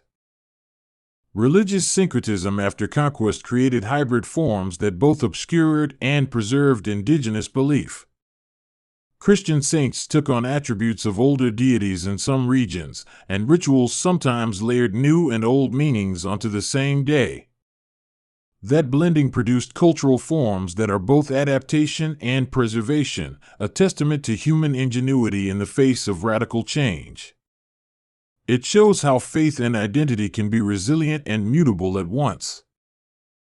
The city's imprint extends to daily life in ways both subtle and striking. Culinary staples like maize remain central to Mexican diets, reflecting agricultural systems refined in the city's environs. Corn rituals and harvest festivals echo ancient cycles, and the taste of native varieties perpetuates a botanical heritage. Even the most ordinary meals carry this long trajectory, linking hands that farmed centuries ago to plates in the present. Educational curricula and national narratives have sometimes simplified Tenochtitlan into a founding myth, but the real history resists tidy summarization. The city was at once imperial and intimate, brutal and caring, artful and pragmatic. It fostered technological solutions to difficult problems and developed social forms that allowed large populations to thrive. To engage with Tenochtitlan is to accept complexity and to recognize the city as an engine of contradictions that produced creativity and conflict in equal measure. Tourism and heritage management now negotiate how to display and protect the city's traces. Museums exhibit carved stones and reconstructed panels, while public plazas reveal partially restored foundations. Decisions about what to preserve and how to interpret it are political choices that shape public memory. These choices reflect contemporary values as much as they aim to transmit an older story. The city's spiritual geography is still mapped in rituals that continue to this day, often in places that were never fully erased. Pilgrimages to specific hills or plazas link current devotion to older sanctities, so that worship sometimes forms a continuous thread across epochs. These rituals remind us that landscape contains meanings that defy simple ownership or disposal. They teach that memory is not a thing kept in museums alone, but a living practice enacted in bodies, sounds, and offerings. The architecture of memory includes monuments erected in the modern republic that call back to Tenochtitlan's leaders. Statues and plaques aim to rectify narratives of conquest by celebrating resistance and ingenuity. They stand not only as reminders of past heroes but as instruments for future imagination, tools by which societies build collective identities. Monuments become public argument, asserting which interpretations of the past will shape the civic present. Linguistic revival work reclaims Nahuatl and other indigenous languages for new generations. Language programs in schools and community settings seek to restore vocabularies that encode ecological and cultural knowledge. Each recovered word is an act of reattachment to a landscape of meaning that had been partially cut away. Language work is not simply symbolic, it often reconnects people to practices and names for plants, places, and rituals that sustain living traditions. The city's artistic legacies influence craftsmanship today, as artisan collectives echo ancient motifs in ceramics, textiles, and metalwork. These objects travel from workshops to global markets, carrying the city's visual grammar into new contexts. When artisans choose traditional designs, they are both honoring ancestors and making deliberate cultural claims in a global economy. The circulation of these goods creates dialogues across time and space. Tenochtitlan's story is instructive for how we think about empire and resistance more broadly. It was an empire with sophisticated governance and regional ties, and it was also a place of localized practices that resisted homogenization. The city's fall shows how vulnerable complex societies can be to novel pathogens and military technologies. Yet its endurance in living cultures demonstrates how societies can persist through adaptation and reinvention. Contemporary discussions about reparations and restitution sometimes look to the colonial past that erased or appropriated indigenous treasures. Museums and governments face questions about returning artifacts or recontextualizing exhibits. These debates foreground ethics about ownership, memory, and historical justice. They also show how the echoes of Tenochtitlan still circulate in institutions that inherited the colonial world. Tenochtitlan's hydrological imagination can inspire present-day adaptations to climate change. Concepts of living with water, rather than only controlling it, suggest alternative urban ecologies. Planners and activists have proposed restoring wetland patches and implementing systems that mimic Chinapa productivity.